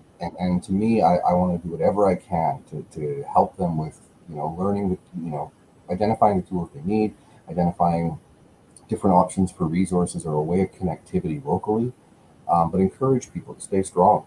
Whatever they're throwing at us, we have to be, conscious and aware of how much we're internalizing, but the rest of the time we need to be focused on, I still wake up in the morning and I smile because I'm still here. Right. And so what I do with that day, it starts. And it's one of those things. I've had a lot of mentors throughout my life. And so the ability to share some of that wisdom with people is an honor to be able to carry their legacy. And most of them aren't here anymore. But one of them was, I always say, people, when I used to be an advocate, I'd be, how are you doing today? And I said, it's a great day by day. And this Scottish guy, brilliant, really thick rolling R's. He pulls me aside and goes, no, you got it all wrong. This is when I'm in my early 20s. You got it all wrong, Chris, moment by moment. Okay. And I've lived that way ever since. And if you do that, then you'll start to recognize when you're going up that hill, have I put too much in my backpack? Do I need to stop for a second and take a few things out? Let's reflect on the good and the bad experiences, take what you learn from it, and then leave the rest behind. Because I can imagine it's extremely heavy for a lot of people right now. And, we have to persevere. We have to find a way. So that's kind of what I'm doing. It's going to be more of a, I'm hoping just to attend, be on your podcast, other people's podcasts. If you think that, can't always guarantee I'll be coherent, because even when you ask me a question, it's like, okay, let's process. How should I answer it? How do I not necessarily, I don't like to self-censor, but I want to make sure that when I speak, I'm not going off too deep, where when I come back and I watch it, like with one of the answers I gave before, it's kind of like, well, I should tighten it up because it's not just us on a call here where I can qualify that. There are going to be people coming back. So it's kind of learning how to navigate through this, but if I can add value to other people's stuff, and then behind the scenes be doing interviews with, and giving them giving them pretty much creative control. If you wrote a book and you have certain questions, let's get that dialogue going, let's get you out there, not have any, if you can create a reputation where you're not looking for the gotcha moment, you're not looking for those viral clicks, right? Like I don't really care about, I like having followers, I like the views, and that kind of stuff is important, but I think it comes more so from, if you're doing it, you're genuine, people will, if they're interested, they'll listen to it. And I think that if you create that, for lack of a better term, safe space, I think I should be able to, people will reach out, I'll reach out to them, and if there's ever ways to collaborate, I think that's the starting point of just getting more positive messaging out there. Yeah, there's no question that we can use these platforms to do a lot more of that. And I'd like to ask Chris's followers, if you're out there, go ahead and give him a thumbs up if you think he's on the right track. Keeping it level-headed. Mental health is a very important subject. Keeping it balanced but fair, and dancing that line of self-censorship. It's a very, very difficult one. And also being political, like officially political, it's a very difficult one for me as well, because you're dancing that line of pandering. And I don't want to pander. It's not my platform to pander. If you don't like 90% of what I say, well, then maybe I'm not for you. But if you do like 90% of what I say, well, maybe look into that 10% and see why. Why are we not overlapping there? And maybe there's some room for both of us to work on that. I like to keep it, as fair as possible, but I hear you when you say, "Hey, look, you're going to push send," and that tweet, it may not be a Pierre's best tweet of the day, but it's honest and it's frank and it's exactly what we should be talking about. Because one thing I'm concerned about is we get a Pierre echo chamber just like Justin had one, and when that echo chamber is so strong and the media picks up on it and the global media picks up on it, it becomes almost impossible to shake. And if that's what we're going to do, we're just going to have a blue Justin echo chamber. I think, it's not going to be as bad as what Justin did, but it's not going to be the best we can be. So holding Pierre's feet to the fire, I think, is a necessary job. I think if we're not doing that as independent journalists or podcasters or influencers or whatever it is that we're doing, then we're not doing a good service at all. And if you really want to just hear one opinion and one strong side, there's plenty of those out there. You will certainly find it. Various levels of anger and frustration, but you'll find them on both sides. So James, I see that you're posting some good messages here. Look, man, I don't know where you live. If you're in Alberta or West, maybe we'll get together at some point. But if you'd like to be on the show, James, maybe one of your lunch breaks or something like that, just let me know. We'll connect. And that goes the same for Denise and Clay and all the others in the chat. Go ahead and let me know, because we do want to bring the voice of the people to the platform. And to kind of touch a little bit on some of the concerns you had about your show there, Chris, the imperfections are what makes it genuine. When people are listening and there's a mess up or ramble or a little too long or incorrect word, what they learn right away is you're not a scripted stooge. You're also not a professional messenger. You're a genuine, authentic one. And that's what gives us a lot more confidence when listening to the real deal. Can you imagine if we were polished and professional and we had the lights at the back and all the other stuff? The quick assumption would be, well, you're media as well. Vancouver Island, right on, BC. There we go. We got another Wester, James. Yeah, if you ever want to be on the show, let me know. Just traveling at the moment. Boss is driving. Hey, boss, take care of James. We want him to be safe. And also give him an increase. He's been using a lot of his data plan this month. So give him a bonus this month. Wayne, so as you're hearing podcasting, like you got a camera, you got a microphone, you got a mug that people can look at, and you've got some stories, you got some insight, and you certainly have a lot of love on Getter and Twitter. Have you considered maybe doing something a little bit more active with getting your message out there? Probably last year I was probably doing at least one every couple of weeks. Now, you have to bear in mind the more time that I spend on the computer, the harder it is for me.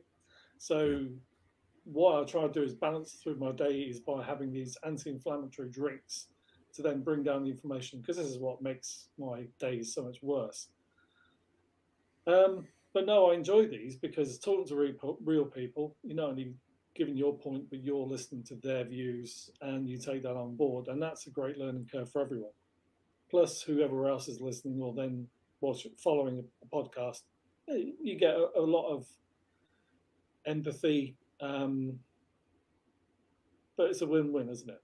But yeah, I had thought about doing something, and at the moment it just seems to be I'm just getting back into doing a podcast with someone. I mean, obviously we had a chance conversation recently, Jason, and that's where I came from. I was speaking to UK Colin probably just so many weeks before that. There's a guy on TNT Radio. I don't know if you've heard of that at all. No, not yet. Check it out, because there's a lot of people that actually give podcasts, casts to it, but it's all over the world, whether it's America, Canada, and you get a lot of protest people on there, and it's very good insight.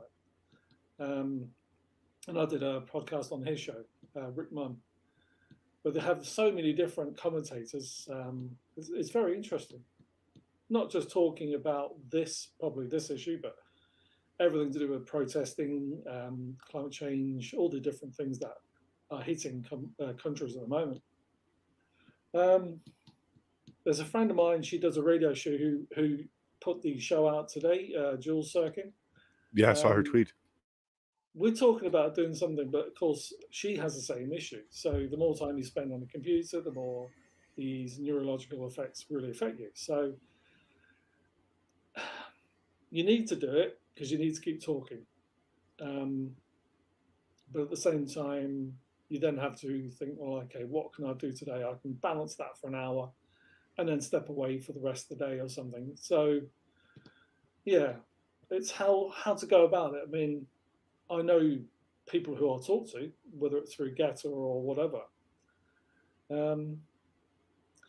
Would it be, because I know some people in America, they purely do a sort of a helpline, kind of, through their own experience and how they've dealt with things. So you could do something purely down that road. I enjoy talking about everything, and this is why our topics will basically go in any direction, because I'm quite comfortable in the things I see and things I understand. Not everybody is quite on the same page yet, which is why you'll often see people on social media just basically drop you as a friend because they think there's something wrong with you. Well, I'm sorry, but your media isn't telling you the truth. It doesn't go down very well, which is what I'm seeing just this year, because I've been very quiet on certain social medias because things like Facebook, they really, really come down hard. And of course, those people haven't seen anything negative from my channel because they just basically won't listen to me. And that's the problem. Yeah, definitely. I'm thinking of something, but I don't quite know one or the other. Yeah, and it'd probably I'm happy be to chat with any of you guys, and I'm pretty sure, because there's so many things that are relevant to all of us. And today, even just talking about protest or WF or whatever, there's so many things that are quite relevant to us. So yeah, I've received many comments about you being on the show. They appreciate the international perspective, outside of Canada perspective, and your actual life story is part of it as well. So who you are. So I would highly encourage you, if you need any assistance, the tech or anything like that. You have friends, and we'd love to hear more from you, for sure. And yeah, and if anybody is listening to this, what do you think about having a click-in type of show where people can, like, we used to have the old call-in shows or the AM radio type of format where you can just call in and say, hey, my name is James, I'm in Vancouver, on Vancouver Island, and here's my gripe. I spend too much on my cell phone bill. And then we go ahead and talk about it. And what do you think about that? Maybe opening up that whole, but we won't be call-in, it will be click-in type of format to get onto the show like this. I mean, that goes in any direction, doesn't it? Yep, you can be striked right away, or you can have a great day. And maybe we would do more Rumble-based if that's kind of the format, because YouTube may be unstable. Okay, I am getting audio, but no video yet, so I'll keep an ear on that one, and then I'll pop that up when we have it. I love the idea of a click-in. Any way that we can do anything to encourage participation, and I just think, again, of the healing factor of just, I was a crisis line volunteer for years, so for me at the end of the call, I always knew that people felt better. Not always, but just people having that opportunity to connect, engage, and vent if they need, or ask questions, and just kind of throw things into the basket and let's have some dialogue, right? I love it. And to answer James' question, yeah, sure. Like Twitter Spaces, any platform where the voice of the people can get together and talk would be great. What I'm thinking is for more video as well. So you could come on anonymous with no video, or you can be with video. Video is better because you'd actually connect better with people. I did Clubhouse most of last year, just talking to all sorts of people around the world, and that was brilliant. But you don't have that human connection. If you can see the look that your words have on somebody's face, it strikes such a bigger impact. Yeah, and I'm hoping that people from all sides would feel comfortable calling in or clicking in, because I really do enjoy speaking to people with dissenting views of mine, the opposite view of mine, because that's when I learn the most about where they're coming from. I don't have to agree with what they're saying, but I certainly like to look at their perspective, because it does help. And I have noticed, quite a few times, I would adjust my own thinking when I got more information.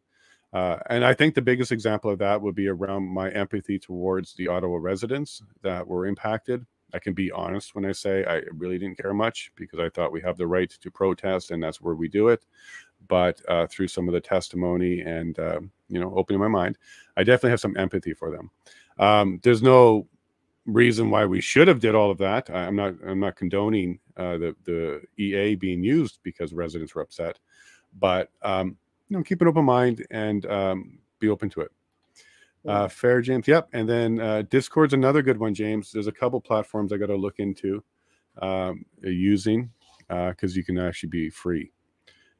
Denise, all of my cameras are covered up on purpose. I don't have and never had a cell phone tracking device. You're 100% right, Denise. Yep. And that's why I can't find you. Now I know why. I'm just joking.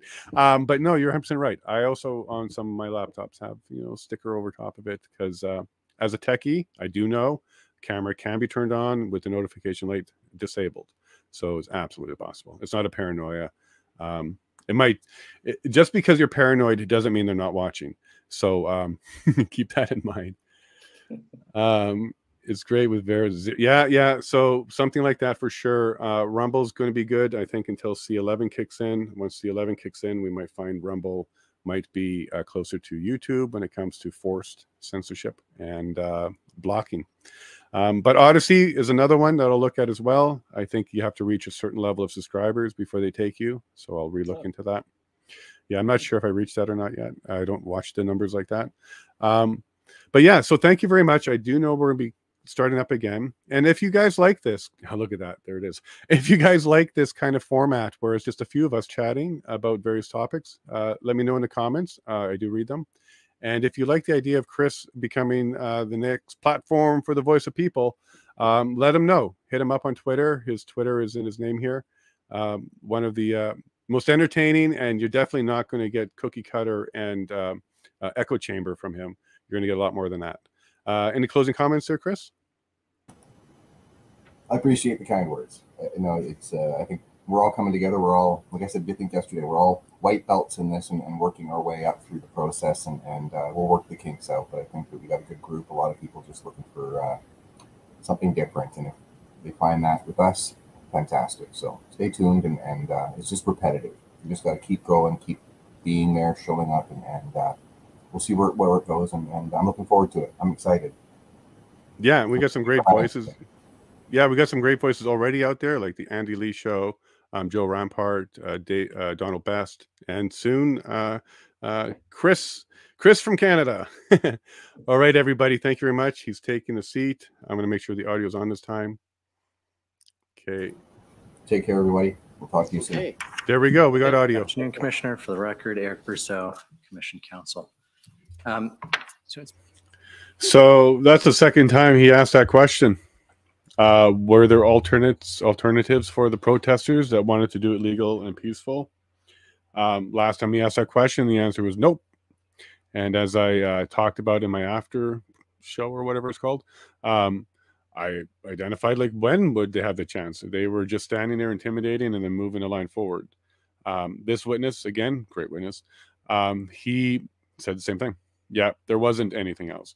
At first, he was kind of saying like, well, if they just move and they go over there and over there and over there, then they would have been okay. But Paul or the commissioner pushed back and said, no, let me ask that question again. You may not have the answer, but let me ask it again. Were they offered an alternative? In other words, what he wants to hear, and he knows he's not going to because he's asked it twice now, was before the protesters were booted, stampled on, pushed away, were they given another location to go to? I do want to let people know that are listening. The quick answer was that was the deal that the convoy organizers were working on with the city, the deal that got quashed later on. They were going to move the trucks out. They were going to be outside of the city. One location was Van Cleek Hill, which is about 40 minutes northeast of Ottawa, up to 417. So it would have been a significant movement of the trucks, and they were going to start busing people to come in.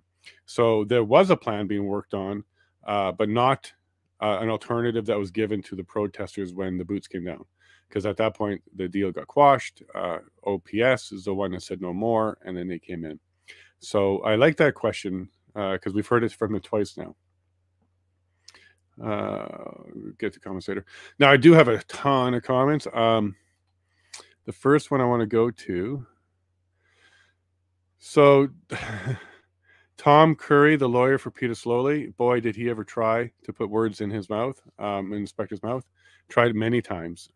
He would say these big, long statements, and then inspector would just say, okay. Not confirming, not agreeing, not denying, but indicating that that's new information to me. So, thanks for sharing that with me. So clearly there's a bunch of that going on with Tom Curry, the lawyer for Peter Slowly. There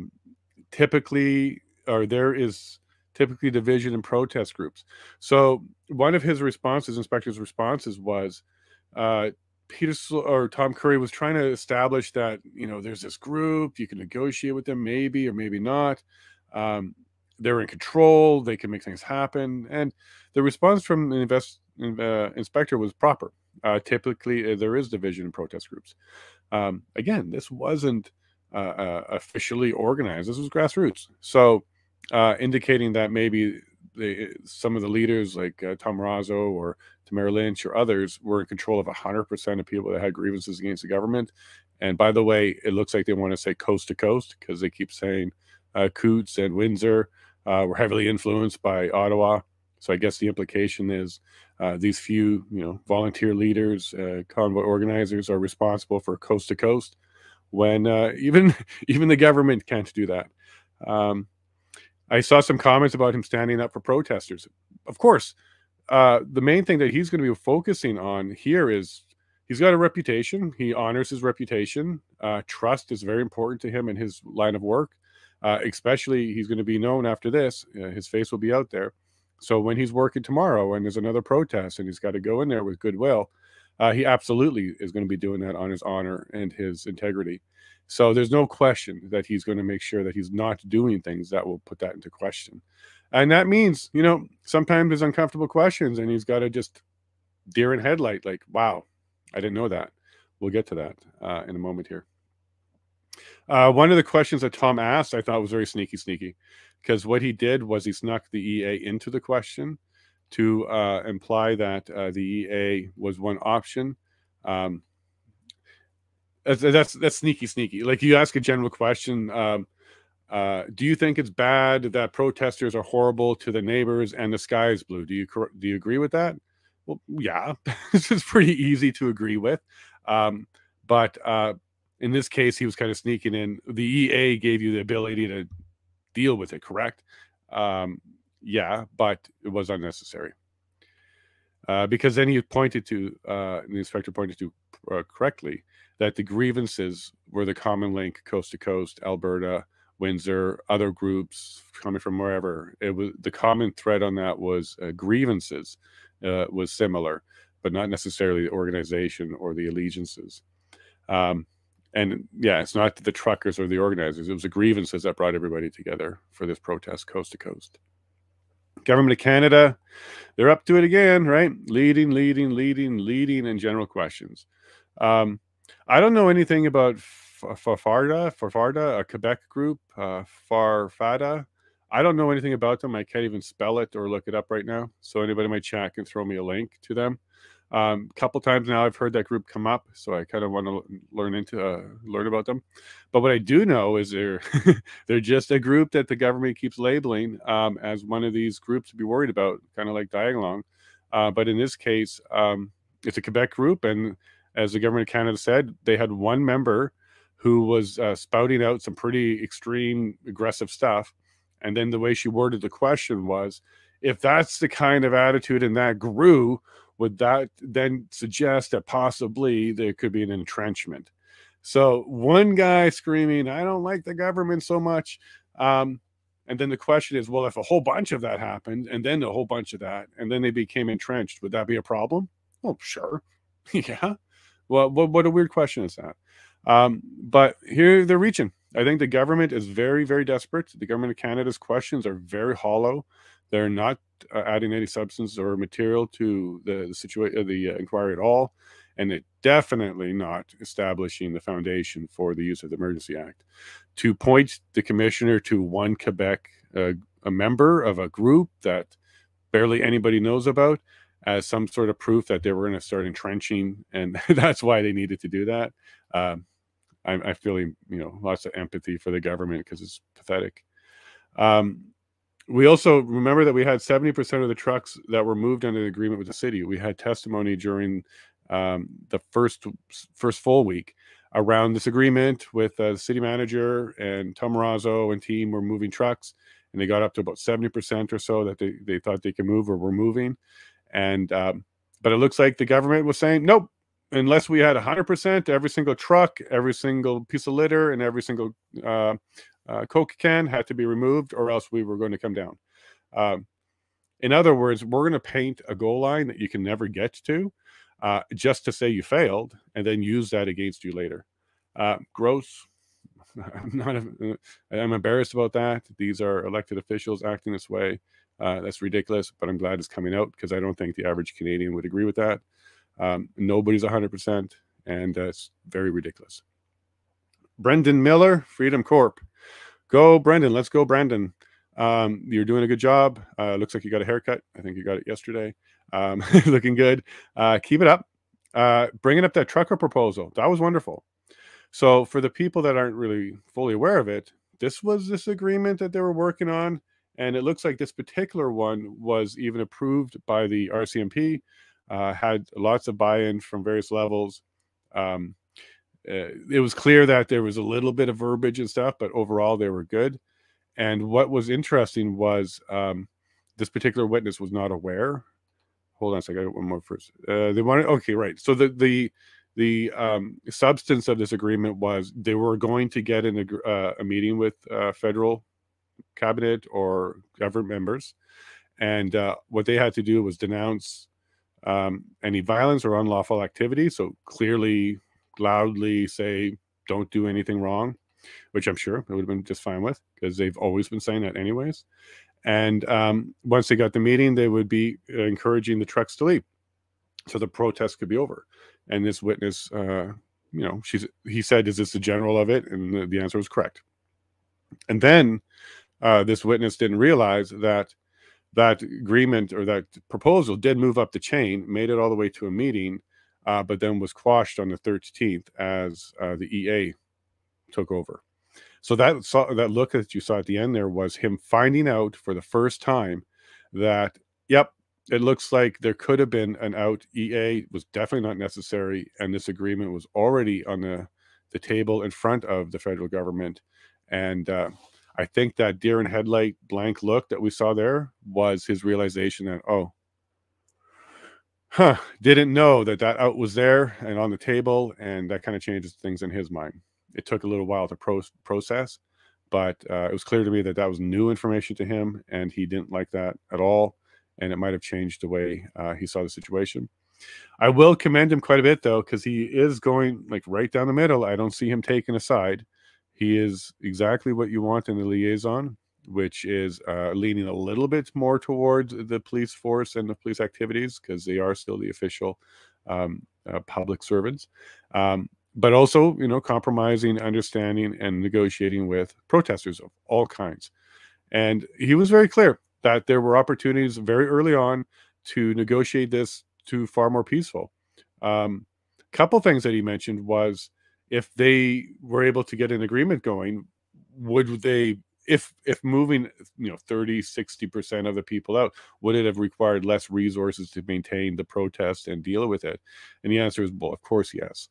So if the convoy truckers or the convoy organizer was able to meet with the federal government, do this deal, and let's assume that Tom Razzo had about 70% buy-in from the truckers, they did the deal.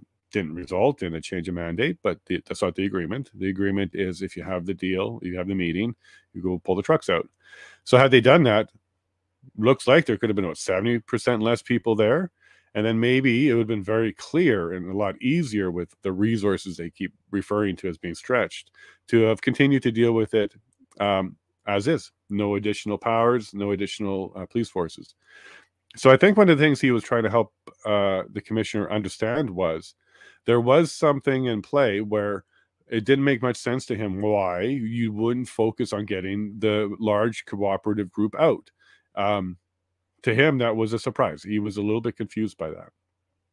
The Ottawa Police Services came up after the Freedom Corp, and all they wanted to do was talk about the lessons learned, more of the same, learning from it, understanding after the fact.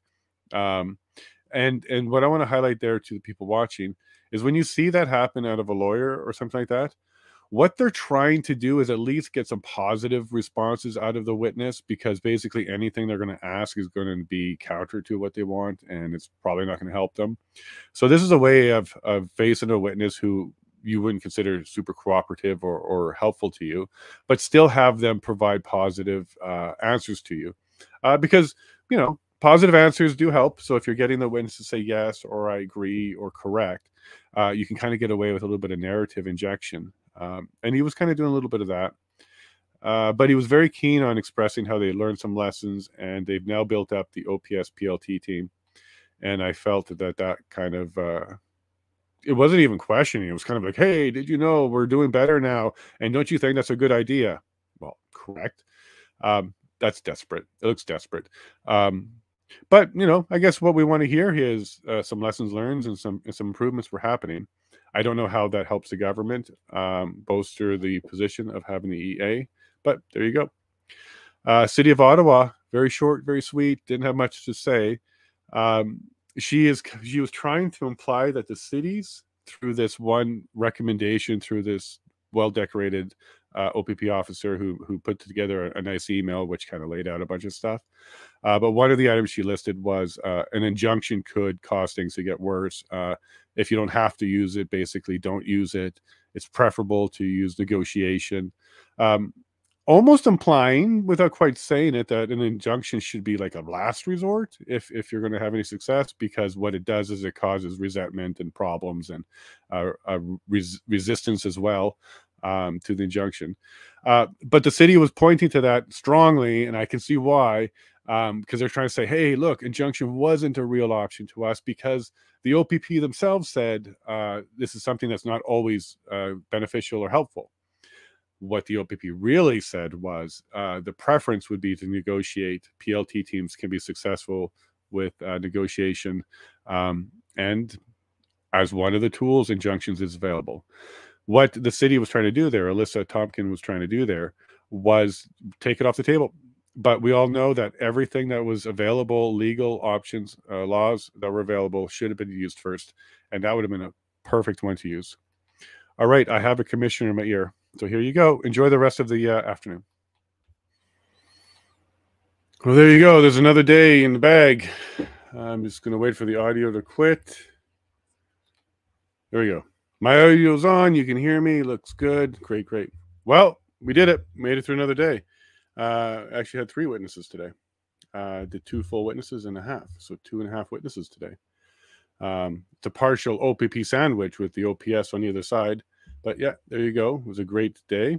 So let me go. We had some good conversations in the chat. Denise, if you can get your brother-in-law or your brother, your brother and your sister-in-law, that'd be cool. We'll check that out.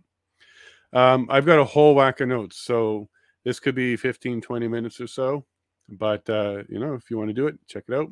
I'm about to do it. Hello to Rumble, though. Holy moly. I don't know if YouTube's punishing me for that strike or what, but everybody's on Rumble today. So nice to see you all there. Thank you for joining. Don't forget to subscribe or Rumble or whatever it is you do over there. But I'd like to start doing some more chats there. So if that keeps growing like that and you start chatting in the windows there, I will come and join you. All right. So we had 3 witnesses and we still have some notes from the first one, which was an OPS inspector. There we go. Russell Lucas, Inspector of Special Events. We went through quite a bit of what was brought up by the council, or the committee council, and Rebecca Jones already from the lawyer for Peter Slowly. And I think we did the city as well. Yep, they were talking about... Oh, no, we didn't. Top of page 3, last sentence stated that there would be trucks.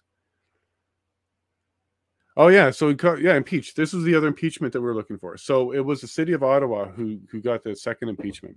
So the first one was the council itself, the committee council, who impeached him on whether or not there was room on Wellington.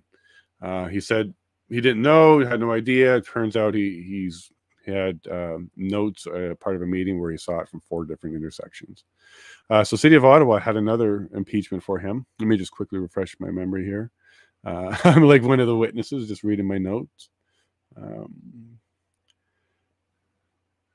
The Quebec vehicles. Okay, it had hundreds of them. Right. So they were trying to figure out whether or not how many vehicles there was, according to him, inspector. And there was conversation that it was thousands. He was expecting thousands. But yet on page 3, the last sentence, that if there would be more trucks, would have changed the plan. And he said yes. So he said at this point, if he knew there was going to be more trucks, he would have changed the plan. So he thought there was less trucks. However, your testimony was that you didn't know. So he was saying he didn't know. And then he took him to a page where exactly he says that. Yeah, he says, and then he testifies and he starts to stumble. He goes, the Quebec vehicles. So I guess they were expecting hundreds or thousands, but not thousands. Correct.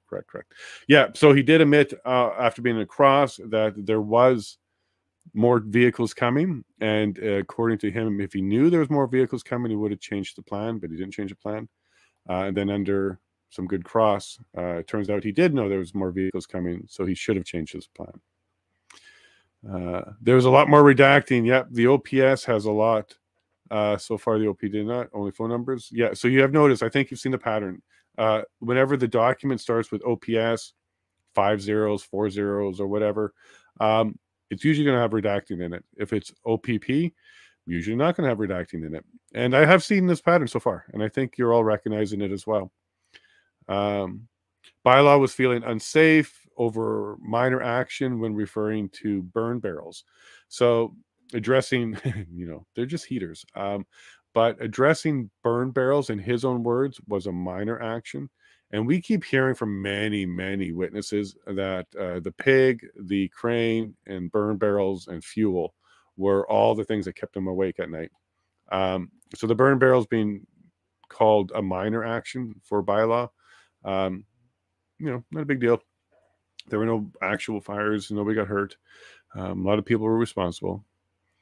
And one quote I did like from him that the city of Ottawa got out of him, and I don't think they meant to, but there it is. The PLT were negotiating since day one.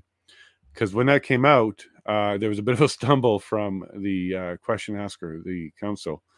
She didn't like that answer because the city's position has always been very early that they didn't know what they were dealing with early on.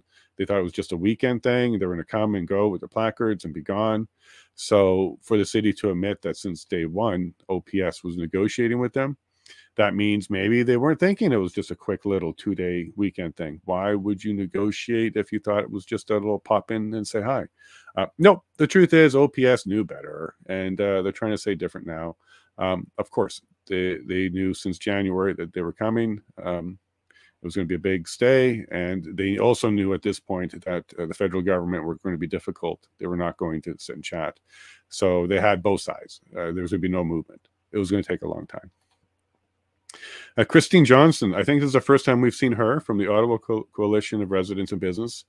She didn't have the sticker on her laptop, so somebody got the memo there, or she doesn't have one at all, but we didn't see our buddy with the sticker, so Mr. Tax Rich.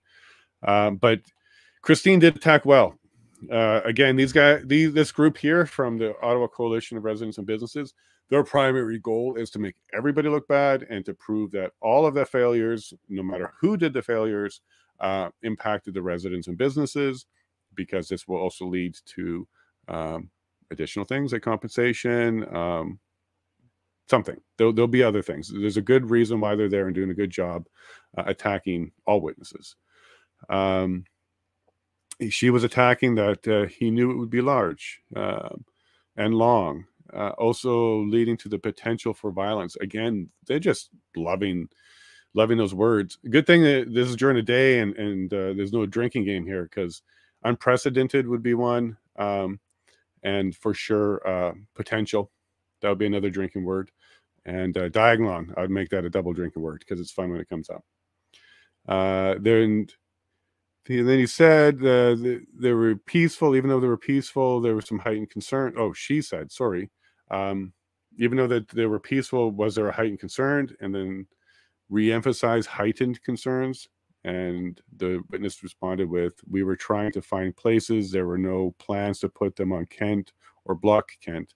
However, on Friday, that didn't happen. So they're worried about some blocking on Kent Street that didn't actually materialize. And then he made another comment. So again, with letting the witness speak. So one quote that came out of him that was, I think, very good for the convoy is, according to him, they started to carpool and there were a lot of wins. So when he's talking about the negotiations and working with the convoy group, he was referring to getting some wins. And one of the wins was they started to carpool. So great. It sounds to me like it's a group who's working with all the authorities they can and doing what they can to minimize the impact to the residents, but maximize the protest to the government. And then we had our favorite Government of Canada.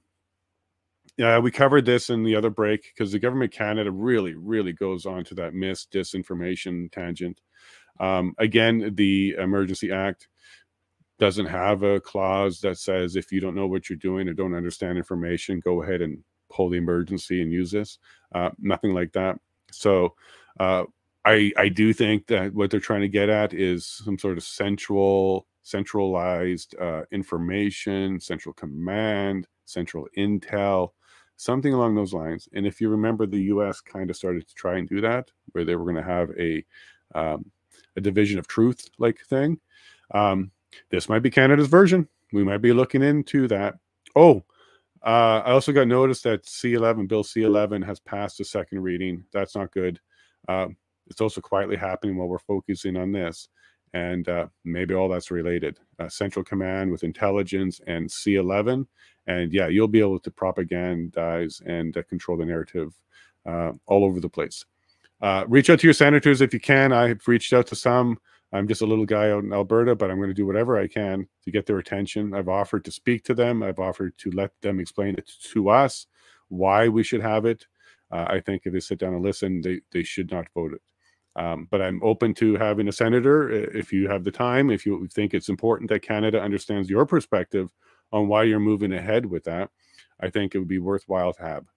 So that's an open offer. I've sent the tweet out. Best of luck. If you can take a second, hit my Twitter, retweet that one because we want to get their attention on that one.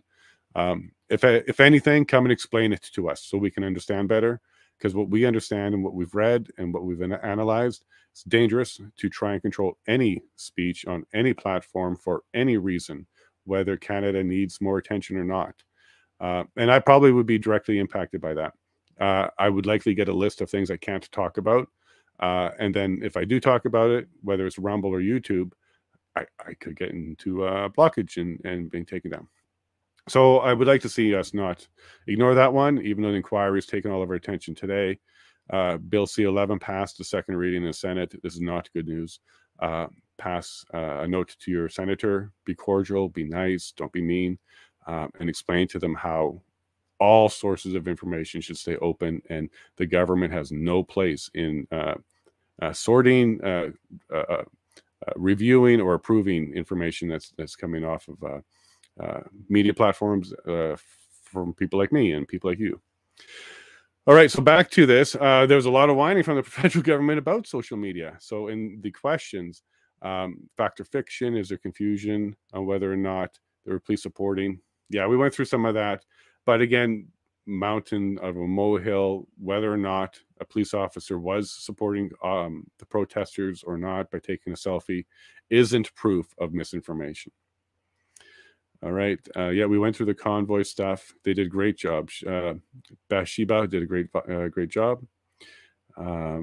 National Police Federation. Yeah, it's interesting that the National Police Federation are involved. I'm not quite sure why. Like, maybe they're trying to maintain their membership's appearance of professionalism in the wake of what they're also calling a disaster in command. So maybe it's in the National Police Federation's best interest to maintain the integrity and the image of their members in the face of this, because certainly OPS is not going to look good, and they certainly haven't. So maybe that's what they're around here for. But they were talking quite a bit about the fencing and the fact that PPS was using it to hide behind the construction fencing that we heard about earlier. So it was confirmed that PPS, which is the Parliamentary Protective Services, were using it as a barricade. No big deal. They don't have to hide from anybody. But yeah, they were there. And here comes, I think, the best quote that should go down in infamy for today, because it's a horrible one. First, they were talking about had there been any activity on the Hill, PPS would have needed support, correct? Sure. Like your question is a hypothetical. If there was a spaceship that lands on Sussex Drive, are we going to fix the grass later? Sure. Like, we can have these hypotheticals all day long. But then she followed it up with a qualifier and said, well, it was virtually certain, wasn't it? What does virtually certain on a hypothetical mean? Like, we are now in 2 degrees of fantasy. We're so far from reality now. It's surprising. What was his answer? Sure. But I don't understand how that's evidence. I don't understand how it's testimony. That's way beyond hearsay, speculation level. Virtually certain. I don't even know if that's even an oxymoron or not. PPS had a ton of support, as we found out, and if needed, all police were available. He iterated through a list of different ones that were available: RCMP, OPS, OPP, York, Toronto. There's a lot of police officers that were involved during this that were available had there been a virtually certain event on the Hill. Come on. And we were not sending officers on a routine basis because there was nothing going on. So she was asking, would you send officers if there was an incident? And he said, well, of course. Who would respond? Well, a whole whack of people. And did you send any of them there? He said, well, not on a routine basis because there's nothing going on. So some weird questioning out of the Police Foundation, but I guess they're trying to paint a picture of cooperation amongst everybody, and all of that was available at any time. Had there been an incident, there would have been great cooperation. Maybe they don't like the idea of central command, and they're trying to establish that there's no need for a central command. There already was working partnerships in place. Could be. I'd love to interview some of these people to see where they were going with their questions. It would be great to find out. And it looks like we closed with Jessica Borrow from the Ottawa Police Service. So their lawyer. This is going to be a little bit more favorable and a little bit more cover your butt type of conversation here. But they were cooperative from the beginning. She wanted to establish that everybody was cooperating in the police services. And if you wanted to try and stop, oh, yeah, these quotes. If you wanted to try and stop them, what would that have looked like? Come on, city. Come on, OPS. Stop asking the hypothetical about breaking the law. So your hypothetical is a violation of the charter. Okay, your hypothetical is stopping the free movement of Canadians, the lawful movement. So that's a charter violation. And it's really bothering me a little bit how often these people are throwing up illegal activity amongst authorities and officials as if it's commonplace, and then expecting a logical, reasonable answer for that question. Come on. Like, there is so much you couldn't get away with in the real world that they're just treating like commonplace. Remember, they had creative accounting. That was a term that nobody even objected to. Then she went, Jessica went on and said, where are you getting intel?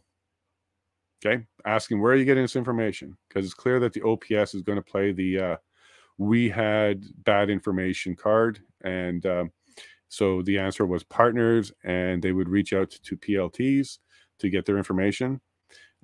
He called it multidimensional, and referred to it multidimensional a few times.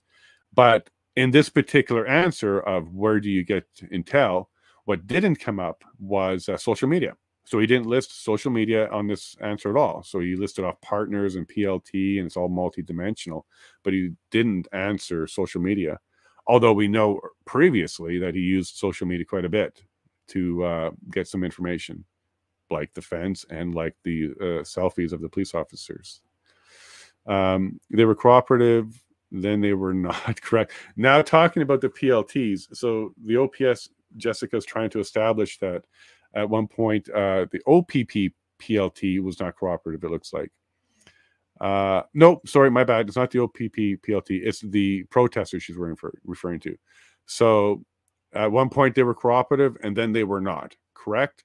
And he says, yeah. And then they go into why. So they set up an arrest with the OPS and destroyed the relationship with OPS PLT. Okay, so what happened was, this is the Coventry incident. This is the moment that they keep pointing to when they say communication is completely broken down and there's no chance of recovering it, and then that's it. I'm pretty sure we're going to hear testimony next week from the convoy that says, nope, we are even willing to negotiate up to the moment of the inquiry starting. So I bet you that they were happy to negotiate at any point. So what it looks like was they're using this Coventry incident as the, I don't say Achilles heel, but as the straw that broke the camel's back, when the camel's back was nice and strong and nothing was wrong with it. Because what they did was, as we've heard many times, they coordinated with the convoy or participants to move the fuel out of the Coventry area. Where exactly they were going to go move it to, I'm pretty sure it was prearranged ahead of time as okay. And then they were going to go move it. As they left Coventry and on their way, they got arrested, picked up. That wasn't part of the deal. That wasn't part of the plan. And the OPP PLT didn't know about that part of it, and that wasn't what was negotiated between the OPP PLT. That's when the OPP PLT and the OPS PLT broke down, and that's when OPS PLT then reported back to OPS that PLT efforts have broken down with the convoy. As we've heard from the OPP, they stood there in surprise and awe that first that they broke the deal. They went and arrested the participants who were moving the fuel as agreed. Then they were also very concerned that the trust was broken. And then last, I guess, they were really concerned why OPS PLT team vacated and just called it quits. So when you listen to the OPP PLT, they were willing to keep going. And that is our next witness. So it was the OPS PLT representative. So let me just go down to my notes. Inspector Marcel Baudin, French. Excellent witness. So I'm just going to preface this one with he did a great job. He went down the middle, but he also said things that, of course, I don't necessarily agree with. For example, multiple times he did refer to it as not peaceful, and it was violating the law, and it was an issue. I don't agree with his assessment to that point, but even with that, I think he was an excellent witness because he was very to the point. He was not somebody that could be pushed over. He didn't fill in blanks. If he didn't understand the question, he asked you. And he always kept eye contact with the person he was speaking to because he was genuinely interested in understanding what they're talking about. Wonderful characteristics for a PLT member, a liaison, because I trusted him just from his behavior and mannerisms on the stand, and I really enjoyed listening to him. It was a nice break after the first witness because even the questions that were being asked were bothering me a bit. But I think the first one with the inspector. So the first committee council, I actually have no notes. So normally what I do with this is as I'm listening to it, if I have an objection or a problem with something, I will write it down. Or if I have something that's a real big highlight that really worked out well for one side or the other, I'll write it down. But because his testimony was just so matter of fact, so to the point, and so easy to follow, I really didn't have any objections during the the committee council's questions. And by the way, they're doing a great job. The committee council, I think, is right down the middle. It's doing a great job too. But that can't be said about Tom Curry, the lawyer for Peter Slowly. When he took the stand, I've got some notes here. He really tried to control the witness. He tried to put words in his mouth. That didn't work at all. I could see that Tom Curry was very, now I don't want to say the word frustrated, but he realized very quickly this is not a malleable witness, somebody you can massage and do things with. This was a very firm, a very fair, and you had to be very careful on what your questions were, because you're going to get the answers that, whether you like them or not, you're going to get the answers. So we saw a lot of him focusing that the event was different. He was trying to get a positive replies out of him. And to make the event unprecedented. Yeah, he kept trying to get the word unprecedented in there. So that would be another drink word, because we get that one all the time. It kind of sort of didn't work. Like, he was doing these general, would you agree that, you know, things were just larger. This was like the biggest event we've ever seen. And of course he does, because we just heard that in a previous testimony that he felt that way. It was a big event. It was the largest in Canadian history. We all get it. But it was also nonviolent. He had a lot of okay answers. So okay is not confirmation and it's not denial. It's right in the middle. It's like, all right, don't know what you say. It's fine. It's like a non-objectionable way of responding, but it's not a confirmation. It's not a positive response either, because he kept trying to put words in his mouth. And then one answer, oh, I love this. This witness was very good at finishing his answer, even though the representative or lawyer had received the answer they want. Normally what you're trying to do as a lawyer is you're trying to get the answer that you want out and then stop the witness from talking, especially if you don't know what they're going to say. Sometimes it's to your benefit to let them talk, but on a cross like this, he was very controlled on purpose, because he needed to get at least some positive responses out of him that would help Peter Slowly. But one that came out was, to be fair, we look at everything in addition to scale and scope. We look at dynamics. So this was in response to Tom's insistence that the scale of it was something that just became unmanageable. But the response that we got out of this witness was, you know, scale is one of the elements that matters, sure, but not the only one. They look at all dynamics. So can we negotiate? Are they violent? What's the likelihood that they're going to get reinforcements? What's the likelihood that they're going to do some sort of charge? There's a lot to it. It's a lot more than just scope. So, and that's all that that Tom has on at that point, was it got large. That's it. Dead air after that. It got large. There were no other elements in the dynamics that made it into unprecedented. We had to deal with it. It was horrible. It just got large. I don't think anybody disagrees with that. Canada was upset. There was typically division in protest groups, so that came up again. So under Tom Curry, one of the responses, because Tom kept trying to emphasize that this group had a master control, and at any point, as if the deal was made, everybody would go home. Nope, not true. Not even true. You don't even have that kind of consensus in the OPS.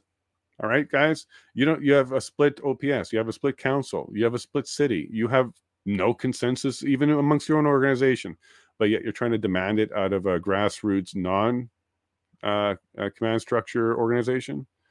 Yeah, rules for thee, but not for me, right? Yes, and there was a lot of comments in the chat that he stands up for protesters, and one of the comments I think I did squeeze into my last break was, he has to. He has to. Well, that's first is his character. This is clearly a man with honor. He's not afraid to tell it like it is.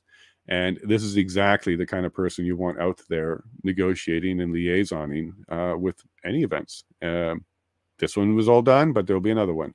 I think we heard testimony that 200 protests in Ontario is a typical year. Recently, they've been growing quite a bit, which we will call abnormal because of COVID and other things that were definitely worth protesting. But a typical year is 200. So that's a protest every 2 days. So look, Ontario Provincial Police, they had lots of experience, and there's no doubt in my mind that he put his integrity and his career way above anybody else's, because that's what he makes his living on, and that's just the kind of guy he is. Government of Canada, yeah, I covered them last time. Nothing but leading. So now we'll jump down to, I think, Ottawa Coalition of Residents and Businesses. Yeah. Look, you go to law school for a long time, right? 4 years or so. I did paralegal, which was a 2-year course that we finished in a year. So it was got like half of the program. We didn't get into like the serious criminal stuff or family law or estate law stuff like, yeah, that's about it. Everything else we got into. So look, I really expect you to know your stuff. It's not easy. But how do you come out with a sentence like this? There's literal fuel in a literal fire when referring to moving the fuel from Coventry to possibly downtown. Okay, the first half of your sentence, literal fuel. Yep, you're correct. It's actual literal fuel because literal means actuality. It's really that. But then the second half of her sentence, in a literal fire. Well, there's no literal fire, and they certainly don't go into one. That's figurative. You're misusing the word literal once in your sentence and once correctly. Weird sentence, but I think she's trying to be dramatic. She's trying to emphasize the concerns that, I'm sorry, but I know that the residents and businesses of Ottawa are not really concerned about jerry cans, about propane tanks, and about fuel being transported in a fuel transporting container. It's all ridiculous. There's fuel running around your city all the time, every day. So it's just ridiculous. But yeah, that was literal fuel and a literal fire. But what did come out was his response. Again, this witness is wonderful. What he said was it was about trust, not fuel. The breakdown was about trust, not fuel. He would have supported the plan if the communication was better, and it damages trust. So again, the OPP PLT was not part of the fuel moving kerfuffle that really messed things up. They were part of actually negotiating with the convoy and actually doing some of the tactics that they know how to do to move things along. It was clear from his testimony that they're not pushovers and they're not willing to just give you whatever you want. They talk to you straight and say, hey, look, you can stay here for another 5 minutes, but after that, we arrest you. Those kind of conversations. I was really impressed with him, and I liked how he stood up there and said it was about trust, not fuel. Ottawa Police Services, yeah, we covered them. It was about learning from your lessons, and that's all he really spoke about. And the witness was basically moot.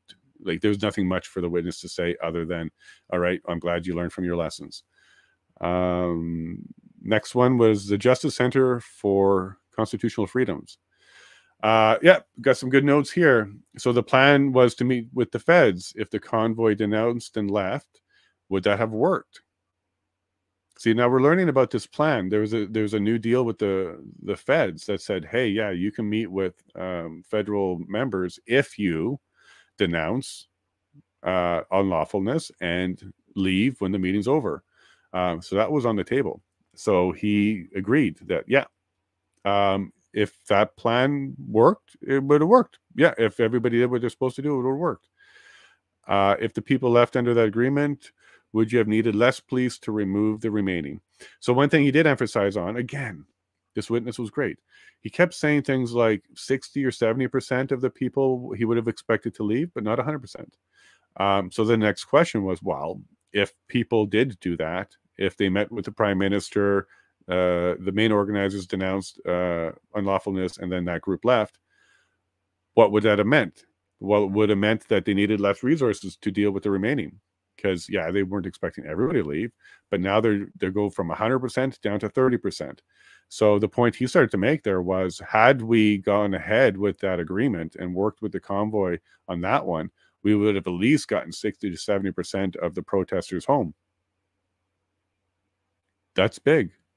That's big because, well, then just do that. Just do that. Get the first group out over the next few days, have that quick meeting, tell them no, and then deal with what's left. And I assure you, the group of who's really, really, really going to stick around when we basically got what you're looking for, you got a conversation with the Prime Minister and you got his answer. It would get smaller. It would have gotten a lot smaller because there were honorable people. And if they made an agreement through Tom Marazzo or otherwise to go ahead and have that meeting and move, they would have done so. So I think he did a great job on inserting an answer that they were not necessarily looking for, but it certainly helped. Oh, and one quote again. We keep hearing this. So a quote from him where he says, "When I saw PLT members in a room just sitting around, I would have preferred to have them out doing their work." I believe he's referring to OPS PLT because he was at a meeting. I don't think he's referring to his PLT because his PLT were quite active. But he was recalling a meeting where he looked in a room and he saw, all the liaison members, or at least a bunch of them. I don't know if they're all of them, but a bunch of them, not on the street liaisoning. He saw that as a concern, enough to bring it up, and then asked again if there was better negotiations, would it have been a smaller remaining group? He believes it would have been. Yeah, if there was better negotiations from the beginning, even the group could have been smaller. And then we got the next witness. So now we're back to the Ottawa Police Services. So we're back to redacted statements and stuff like that. But good news is I don't have a lot of notes because, again, this commission counselor is very good at being straight down the middle. And even though this particular witness is from OPS, he was a lot more honest. I was not getting the double talk, the backpedaling. I was getting a lot more, and I think James in my chat agrees with this too, that we were getting a lot more cautiousness. He was being very careful to try and be very accurate. He did spend a lot of time reviewing documents real time. That is an indication of a couple of things. It could be an indication of a couple of things. Someone who is just looking for answers to give because they don't remember, or they're looking for something that's going to help them correct or fix an answer they didn't get, or just genuinely they don't remember. So they want to actually just review to remind themselves. He also had a large stack of paper in front of him. It came up as a point because normally you're not allowed to have anything, with very minor exceptions. Police officers are allowed to have their notes because they're not expected to remember the thousands of people that they pull over. They're allowed to use their notes for recall. And I'm sure that this committee or this inquiry also did some sort of stage on what is permissible for witnesses. So there's a few things. It looks like their witness statement, as long as it's clean, because they said, and a clean version of his witness statement. That clean version means there's no notes on it. There's no drawing on it. It's just a fresh printed one. There's nothing on it, and then you can use it. You're allowed to use that because you're basically there on that statement. So being able to refer to it and refresh your memory is fine. And then notes is usually fine, but particular types of notes. So the scribe, I think, was something that he was allowed to use, those notes, but not really anything else. So that's why at one point you had somebody from, it looked like the council, one of the members from the committee, council for the committee, just kind of basically ask to, hey, can you identify what you're looking at when you're going to give your answers so we can know whether it's scribe or something else. His answer wasn't cooperative. His answer was, well, basically just pull it up on the screen and then we can all see what I'm looking at too. But that really wasn't the question, and that's also not how it works. So the commissioner then, a little more gently, but also just as firm, asked him, no, when you're going to look at something, just let us know which one you're looking at, because the parties here do have basically a right to understand what you're looking at to answer from. And of course, we're not going to have two screens. We're not going to show the witness a document, and then we're not going to pull up the witness's notes that they're looking at in front of them on another screen, just so people are aware of what he's looking at. So the commissioner kind of directed him in a nice way, and then we saw him concede and said, okay, that's cool. That happens. People have strong will. People, maybe he saw it as a bit of a negotiation to be easier for him or something, but in the end he cooperated. You should be telling us what you're looking at. And that was a legitimate question. But what we heard a lot of was they had no plan. That's basically what he said for the last 2 hours. They had no plan. You used a bunch of words to say that. We read one, we went through one, which was marked phase 2.1 version 3.0. Wow. So phase 2.1 would just be a part of the plan. And then version 3.0, there's some revisions going on. But as we went through it, what he started to point at was there's a lot of listed resources, how many of things we'll need. There was no question that it had the what we need question answered, but there was no mission. He pointed out that there was no commander mission, and there was really no action plan in there at all. So what to do? Now, we heard that from the OPP. That was one of their complaints. A request from OPS for 500 officers, which they were happy to fulfill, but it only wanted one little tiny thing. What will they be doing? And I believe the testimony we heard was, do you want them to direct traffic? Do you want them to stand guard? Do you want them to protect something? Do you want them to go out into the residential area so you can bring your officers into the downtown core? What would you like them to do? And the answer was crickets. We got no answer. So got more confirmation here that the phase 2.1 version 3.0 plan was missing some very important pieces of a typical plan. And this witness had nothing but honesty around that. There's massive holes in his plan. It was no good.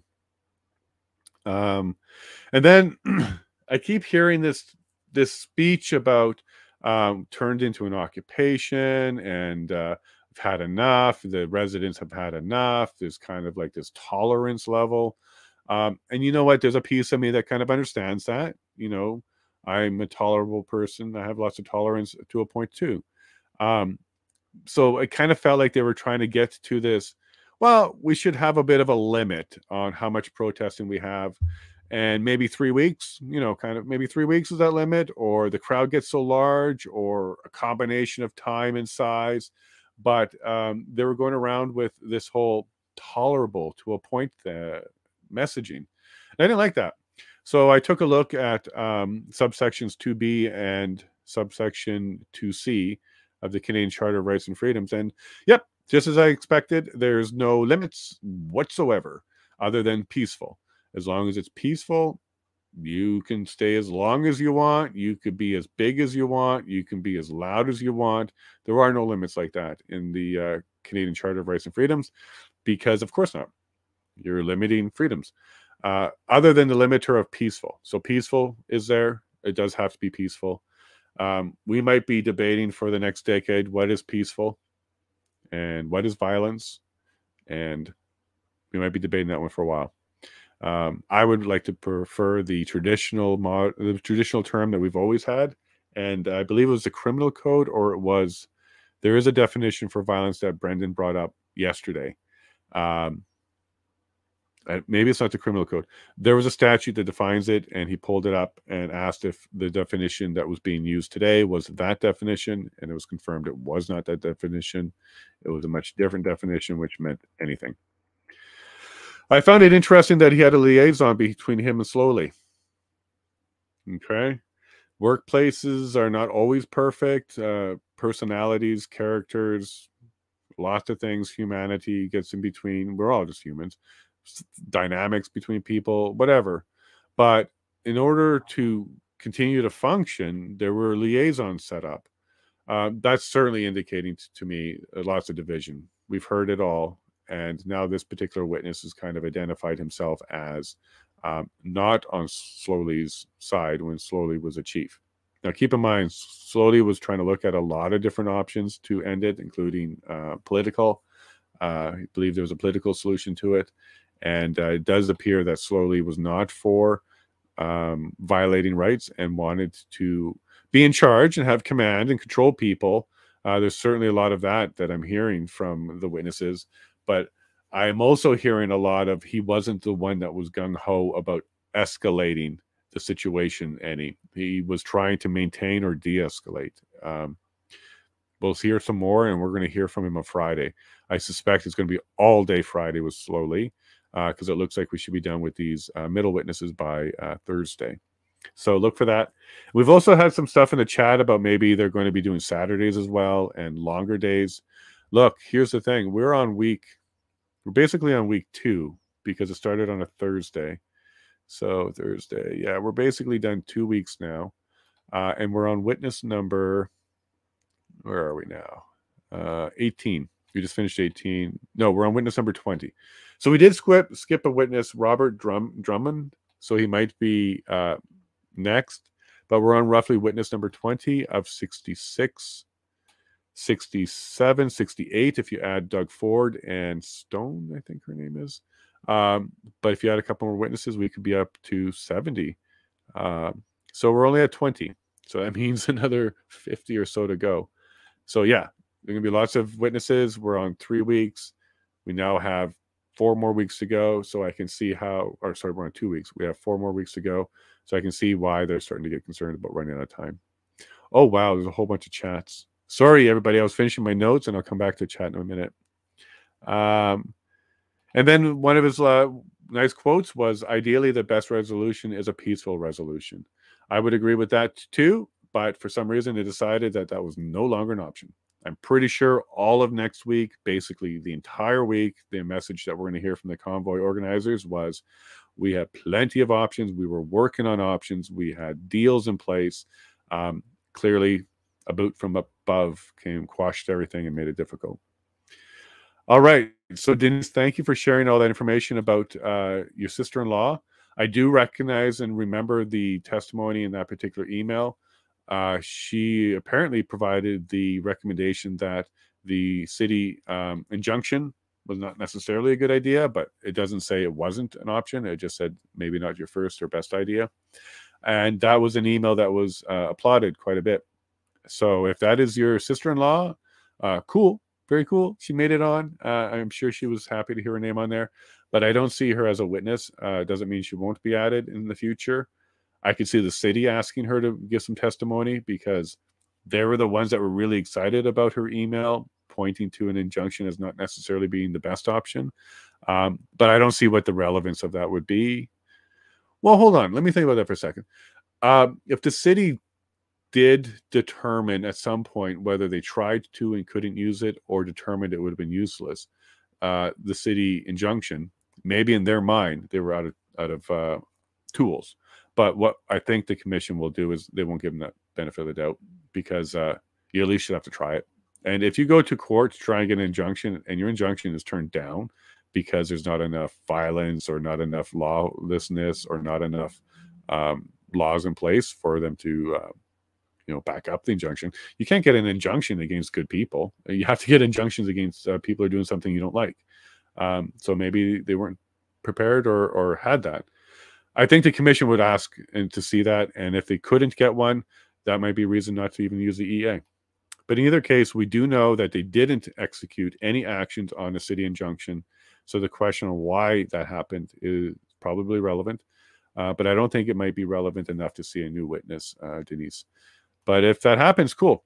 And if you can get her on the show, we'll take her if she wants to come chat. Wow, go Rumble. Yeah, so Rumble, thank you for way more viewers today on Rumble. It's been the best Rumble day ever.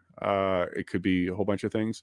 But from a YouTube side, it's pretty normal for post strike activity. I was having some good activity on YouTube before I got that strike, but that comes with the territory. Fluid. Yep, James, a lot of things are fluid. Don't look here, look over there for sure. Nothing to see here. Remember that famous American TV, CNN probably, or MSNBC, or one of those guys, standing in front of a building that's on fire saying, it's mostly peaceful, nothing to see here. They don't even have a video like that for Canada. The worst they got were the bouncy castles and the hot tubs.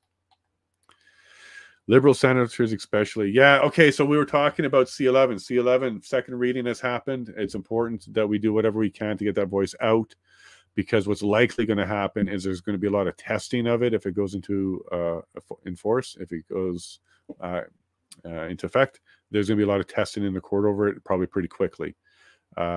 Here's the way laws work in Canada and basically anywhere. You have your legislators who decide, here's some law we want to make up. So they come and make it up. A legislator is made up of representation of the people. So they make this great law, they debate it, and they go through a couple of readings, make some edits. Once they get to a point where they pass it, moves to the Senate. Same thing, they do a reading, debate it, make some changes, do a second reading, debate it. Rarely does it go to a third. I think third is the final if it happens. But usually after that, there's one last chance to vote, and then it becomes law. Now, that doesn't mean, boom, the law is in effect and we know how it works. Most times, the laws need to be interpreted through a judicial process. So you'll come up with a law that says, don't do this on Sunday. But then it turns out that that thing was life-saving on a Sunday. So in a court, then they'll have to decide, well, whether or not the law steps on rights, steps on the charter, makes sense in every situation. So that's when a law would be adjudicated a bit. Then from that point is usually is what we call testing the law. Then from that point, we'll know if the law is any good. So if a judge says, well, we don't do that here, this whole Sunday thing, this whole moratorium of not doing that thing on Sunday, it's a violation of the Constitution, I'm striking this down. So at that point, on a judicial level, the law gets erased. That's it. It's been judicially precedence is now set, and that law's no good. That's rare. It's very rare that it happens, but it does happen. So, for example, the COVID stuff, there was a lot of tickets about not wearing masks and stuff like that. And there was a lot of questions around the legal side of things. These weren't tested. These tickets weren't tested. Are they a violation? Can you force masks? Can we mandate stuff like that? So those laws weren't tested. So anybody that got a ticket, you actually were voluntarily giving the government your money, because there's no enforcement behind that ticket, because it's not lawful until it's actually been deemed lawful through testing, adjudication. Somebody would say, I don't agree with this ticket. Go in front of a judge, make your arguments, and then it becomes case law. That's kind of how that works. And also about the Peckford thing, guys, please don't be worried about that one. We were expecting it. If we won that level, it would have been appealed by the government. And if the government wins that level, it gets appealed by us. This is going to go to the Supreme Court. This is going to go all the way up there, because there's no question that this needs to be a national decision, and it needs to be a final decision. So I'm expecting the Peckford to continue, and it'll go all the way to Supreme Court. We'll find another way. So Odyssey, self-hosting, Amazon, a whole bunch of things. Yeah, you know, where there's a will, James, there's a way. But yeah, it's going to suck if I have to get a list of things I can and can't talk about. And if we're looking at some of the current stuff for Canadian content that exists now, that there's a lot of people saying, hey, this kind of stuff exists already for radio and television. It just made sense to make it an extension to the internet, because internet is nothing more than just another distribution for media. That's how some of the people behind this bill is looking at it. That's not true at all. So just so you're aware, what they're referring to is on radio, TV in Canada, we have a certain requirement to have Canadian content, a certain percentage. So this is why you hear a lot of like Alanis Morissette or, you know, Canadian artists, because we don't have a ton of them, but we definitely want to keep them alive and well on media. Canada and New Zealand are the two countries in the world that have these kind of laws in place, because both of them are right beside a very similar, culturally similar, larger market. So New Zealand, it's Australia, and then Canada, it's the US. So because of that, both of these countries, Canada and New Zealand, felt like they wanted to have their own identity and not lose it to the large neighbor. So both of those countries have laws that kind of govern how much content is mandatory. It's required. If you're a radio station and you're not hitting your quota, you can lose licenses. You can be fined. It could be a problem for you. Now, extending that to the internet world, what is that going to mean? What's that going to mean? Is that going to mean like 50% of what I talk about has to be Canadian content? What if I'm following a US event that's important and it's for several weeks? Am I going to lose my stream if I'm not injecting Canadian commentary or something? I don't think it fits. This is not the same thing. The internet is an unlimited number of channels, multiple different viewpoints, and complete choice from the audience, unlike TV, where there's a finite number of channels and a finite number of time and a finite number of programming that they're all putting in there. The internet is basically unlimited. So I'm curious. I'm going to spend some time on that one, especially now in podcasting, it might become a problem. We the people are resourceful. Exactly, James. Yep. Where there's a will, there's a way. To be honest, I think it's going to be First Nations that will help a lot of people like me out, because First Nations have sovereignty and First Nations have data centers on their land. These are just like every other data center, full of servers, internet, backbones, all that stuff. But they're also sovereign. So people can't just walk in and remove equipment with court orders and stuff like that. So you might see First Nations data centers. I know we have some in Alberta. You might see them take off because there's a little bit more protection in Canada for their sovereign land. It might be a good idea. I know if you're listening out there, Canadians may need a new streaming service. So do the bank and do the video platform. I watched Russia today and they wouldn't let me today. Yeah, and they wouldn't let me today. I'm not sure what you mean there, but is that RT or you're watching Russia TV or yeah, RT, I should say. I'm on Starlink. So when the Canadian government banned Russia today, I'm not sure if they still banned or not, but they actually made Rogers and Telus and Bell, all of them banned that URL from working on their networks. Starlink didn't. Yep. I didn't like visit Russia today often or anything like that, but yeah, there was no censorship on Starlink. Canadian government threw a threat to them that didn't work. Making the reality with feelings of violence and virtual certainty. Yeah, no kidding.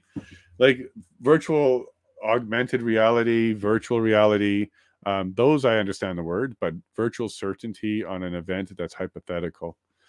Somebody should do a t-shirt. Like virtually do that t-shirt. It's virtually certain that this shirt is garbage. It's just a weird statement.